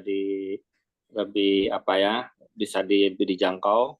Makanya saya bikin juga itu jadi yang tadinya gagasan-gagasan Pak Oto saya ubah menjadi wawancara imajiner gitu supaya seolah-olah si pembaca itu berhadapan dengan Pak Oto dan bertanya gitu. Tapi saya jamin jawabannya memang itu faktual ya, ada datanya gitu. Cuma pertanyaannya yang saya buat itu. Ya, luar biasa itu idenya. Iya. Jadi masuk ke zaman sekarang. Ya, jadi nanti kalau misalnya mau dibikin drama pendek itu tugas sekolah, Bu. Anak-anak itu bisa gitu. Siap. Sosiodrama kalau dulu. Ya, betul. Nah, itu. Jadi bisa.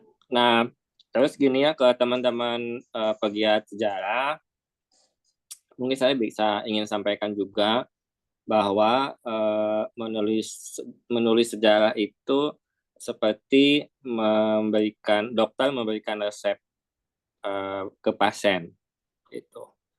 Kalau data kita kurang, itu penyakitnya nggak sembuh. Keingintahuan publik itu atau pembaca itu nggak terjawab. Tetapi kalau obatnya dosisnya terlalu tinggi, itu pasiennya bukannya sembuh, tapi malah mabok. Ya. Nah, jadi kalau semua data kita ungkap secara vulgar tanpa disaring gitu, tanpa dipilih-pilih gitu, itu juga bukan malah tambah paham si pembaca, tapi tambah pusing gitu. Nah, jadi inilah tantangan ya bagi para penggemar sejarah yang nanti akan menulis itu. Yang sangat penting memang di dalam menulis satu peristiwa, atau misalnya Tiwi mau menulis sejarah gedung misalnya gedung tertentu ya, itu memang yang sangat penting itu data ya. Semakin banyak data yang kita miliki, itu semakin mudah kita menulis. Semakin sedikit, itu semakin sulit. Makanya kalau datanya sedikit, nanti tulisan kita tidak berdasarkan fakta, nanti jadinya fiksi. Makanya kemudian muncullah fiksi novel sejarah. Novel sejarah itu sebetulnya itu karena datanya sedikit, jadi dibikinlah novel. Tapi kalau kita bantah, masa pada masa itu ada kejadian begini-begini? Ini kan novel, nah ya itulah. Jadi ayal-ayalannya di situ ya. Ya kalau novel berarti ya fiksi gitu saja kan, selesai gitu. Nah, jadi banyak yang menulis di kita karena data terbatas, kemudian menulisnya dalam bentuk fiksi. Tapi ya akhirnya ya jadi fiksi. Berarti kalau fiksi itu ya karangan itu ya hayalan. Nah, itu memang tidak mudah ya. Data zaman Belanda ya. Data zaman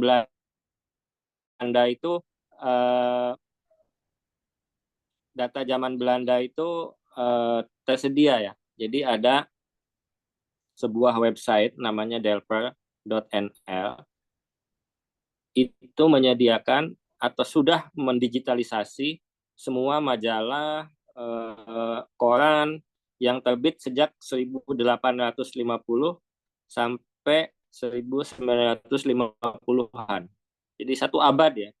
Satu abad Hindia Belanda di kita ini itu hampir semua itu ada di sebuah web ya. Itu bisa di googling. Nah, kemudian pada masa Jepang itu juga terbit sejumlah media. Sayang sekarang websitenya sudah tidak bisa diakses karena proyeknya habis. Tapi beberapa itu bisa dicari di NIOD, misalnya ada web namanya niod.nl, kemudian ada di KITLV, di Leiden katalog Leiden University Library, itu bisa. Jadi kalau misalnya mau sebagai contoh, lihatlah tulisan-tulisannya Kang Atep Kurnia ya di Bandung Bergerak, di Ayo Bandung. Itu dia sangat rajin mengungkap sejarah pada masa Hindia Belanda, karena memang datanya ada. Nah, kalau datanya ada, komplit, begitu, kita itu menulis juga lebih mudah. Sehingga menentukan bingkai di dalam tokoh atau peristiwa yang mau kita tulis, itu kita punya bahan yang cukup. Nah, kalau ada tokoh, wah ini tokoh penting, tapi nggak ada datanya, ya nggak usah ditulis gitu. Ya itu nanti sejarah yang akan bicara gitu. Sampai tahun 2008 data tentang Pak Oto katanya sedikit gitu. Nah, sejak itu saya membuktikan itu tidak benar, dan ternyata sampai sekarang pun saya masih menemukan data yang sebelumnya tidak ada. Di buku pertama, kemudian buku kedua ada penambahan, di buku ketiga ada revisi. Lalu ketika saya menemukan betul-betul sebuah data yang utuh, bagaimana Pak Otto ikut buku khusus gitu. Itu buku kedua saya. Nanti mudah-mudahan tentang Pak Otto, entah bagaimana bentuknya, mudah-mudahan sih bisa selesai. Ya, kita nggak usah lihat sidang MK, pusing. Di atas tuh yang bertengkar sudah pada makan-makan bersama, kita ini mau bela siapa gitu. Jadi kita mending ini aja, diskusi kayak gini, terus kita punya hanca ya, kata orang Sundanya, punya garapan, kita nulis tokoh-tokoh yang kita kagumi, dan saya menyarankan teman-teman yang di Temu Sejarah ini ya, nanti Tiwi, di Temu Sejarah ini coba teman-teman di challenge ya, mau menulis tokoh siapa gitu. Misalnya Tiwi, oh aku perempuan mau Dewi Sartika misalnya. Atau misalnya Iskandar dari Bogor itu, tokoh Bogor itu banyak ya. Mau milih siapa gitu. Misalnya Bupati Bogor pertama setelah Indonesia merdeka gitu. Tokoh Sukabumi, misalnya di Sukabumi itu ada tokoh namanya Didi Soekardi. Didi Soekardi itu punya anak namanya Nani. Nani punya anak namanya Airlangga Hartarto. Itu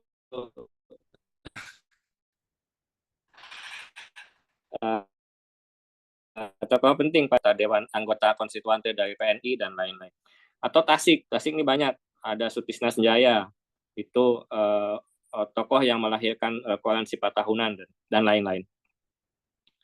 Ya, jadi silakan ya nanti itu ke teman-teman di challenge, ayo kamu mau ini tokoh siapa gitu. Dan itu nanti ketika kita fokus ada satu tokoh yang kita jadikan fokus, nanti akan ketemu, wah ini kan sudah ditulis oleh yang lain. Ya, seperti saya katakan,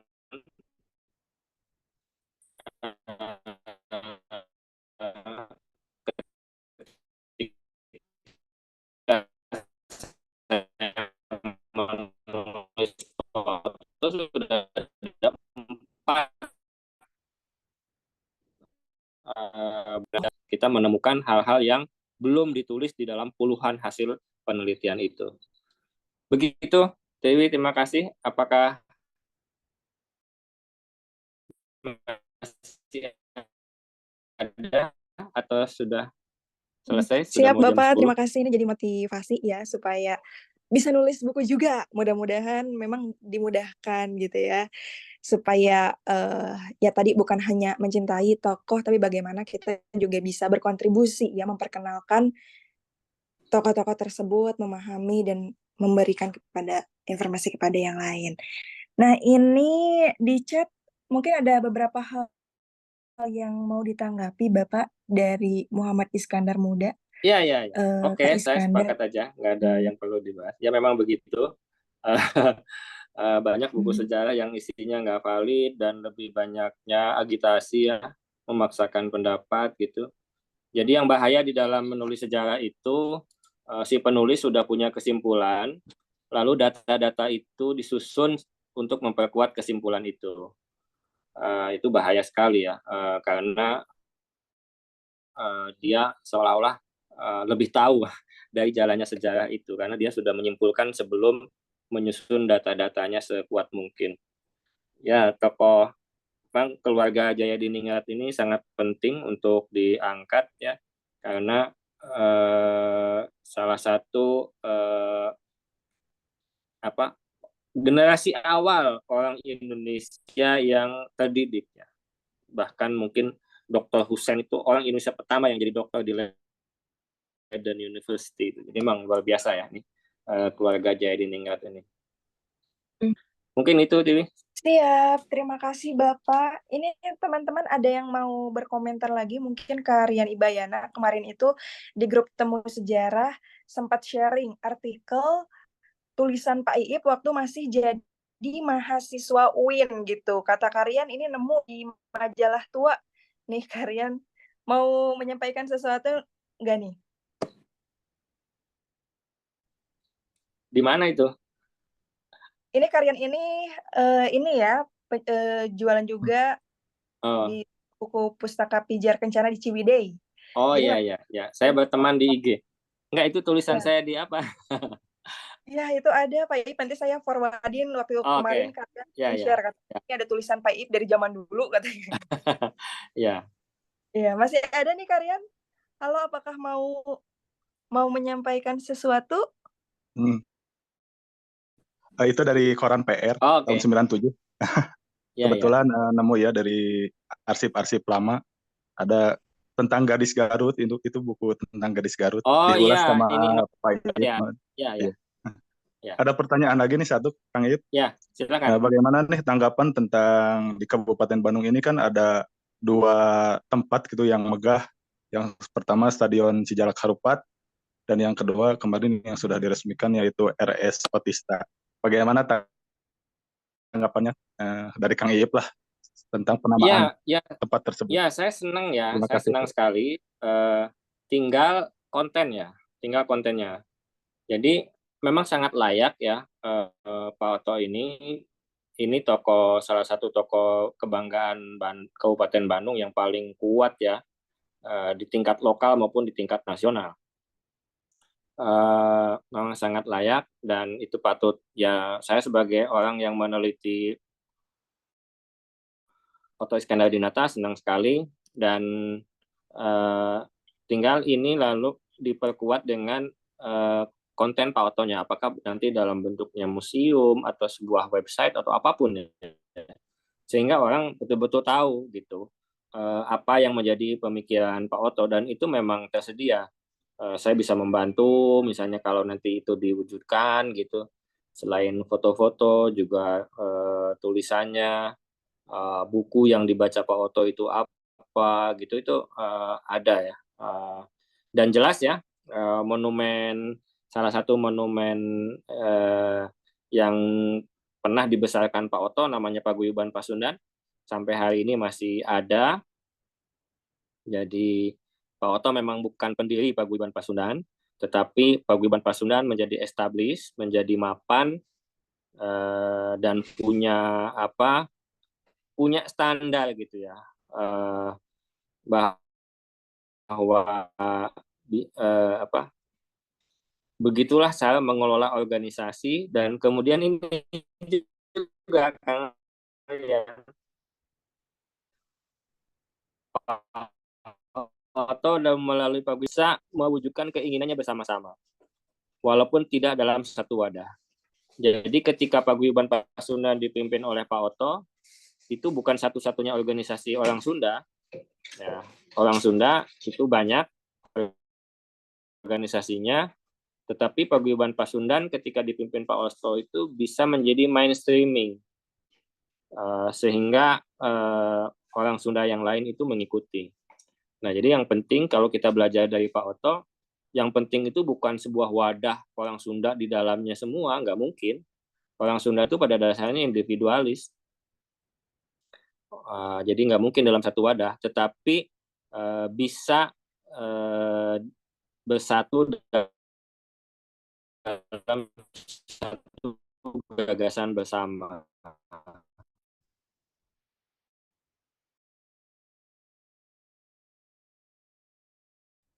Wadahnya beda-beda, yang penting nanti sampai di Jakarta pada waktu yang sama dan tujuan tercapai. Nah, Pak Oto bisa membuktikan itu. Dia sangat solid ke dalam, saya nanti kalau ada kesempatan lagi bisa kita jelaskan. Misalnya Pak Oto punya kemampuan untuk memajukan Paguyuban Pasundan itu dengan 3 lapis media. 1 media ke dalam untuk internal, pengurus Paguyuban Pasundan, anggota, itu komunikasinya intensif sekali. Yang kedua, media umum berbahasa Sunda, namanya Sifat Tahunan.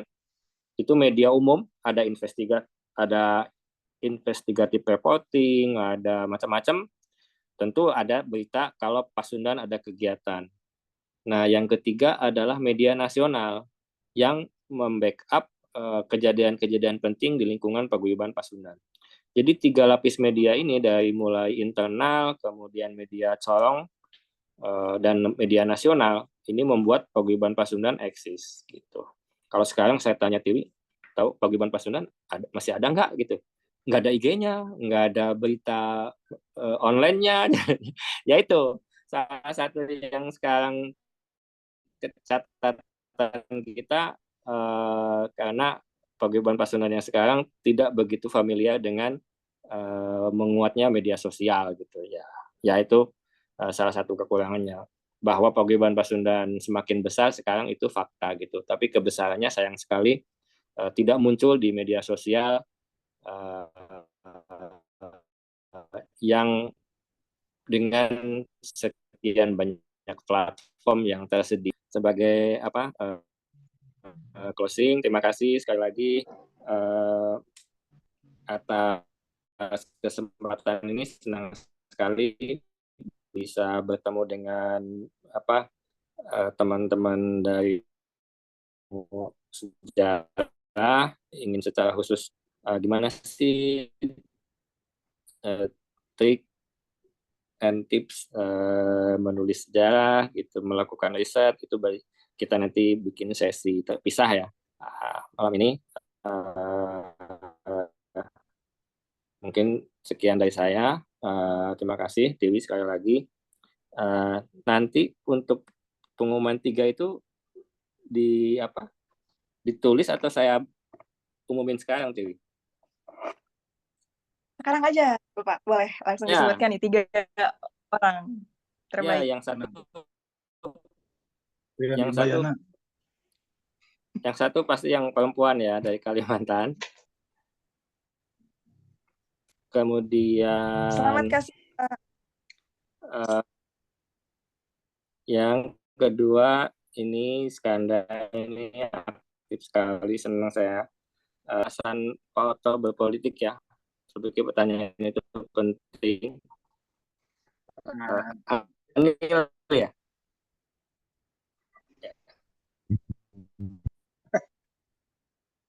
Kemudian Kang Iskandar dari Bogor sama Anil dari Tasik. Terima kasih semuanya. Assalamualaikum warahmatullahi wabarakatuh. Terima kasih Bapak untuk diskusi malam ini. Ya, luar biasa sekali, sangat informatif, dan mudah-mudahan nanti bisa kembali ini berdiskusi dengan Pak Ip ya, karena Bapak sering mengisi berbagai agenda nih. Jadi kalau teman-teman masih belum puas nih, masih banyak hal yang ingin ditanyakan ke Pak Ip, nanti bisa hadir ya, pantau terus mungkin informasi dari Instagram Pak Ip. Baik teman-teman, terima kasih sekali lagi yang sudah bergabung. Buat teman-teman yang pertama kali baru join di Temu Sejarah, kemudian juga pengen ikut terus nih, besok-besok masih pengen update terus sama diskusinya, boleh ya, nanti gabung aja, tinggal isi Google Form, itu gratis, nanti aku masukin ke grup, jadi teman-teman tidak usah konfirmasi lagi nih buat ikut, tapi setiap minggunya di-update gitu ya. Dan untuk minggu depan pengumuman juga ya, ini kita libur dulu karena Hari Raya Idul Fitri. Di minggu berikutnya nanti Kak Iskandar yang bakal ngebahas buku. Ya, nanti tanggal 18 gitu. Jadi sampai ketemu 2 minggu lagi. Dan tadi buat para pemenang, selamat ya. Nanti bisa langsung ke aku aja chat buat kirimin nama, alamat lengkapnya juga, nomor handphonenya untuk dikirim buku Pak Oto Iskandar-Dinata. Sekali lagi terima kasih dan sampai berjumpa lagi.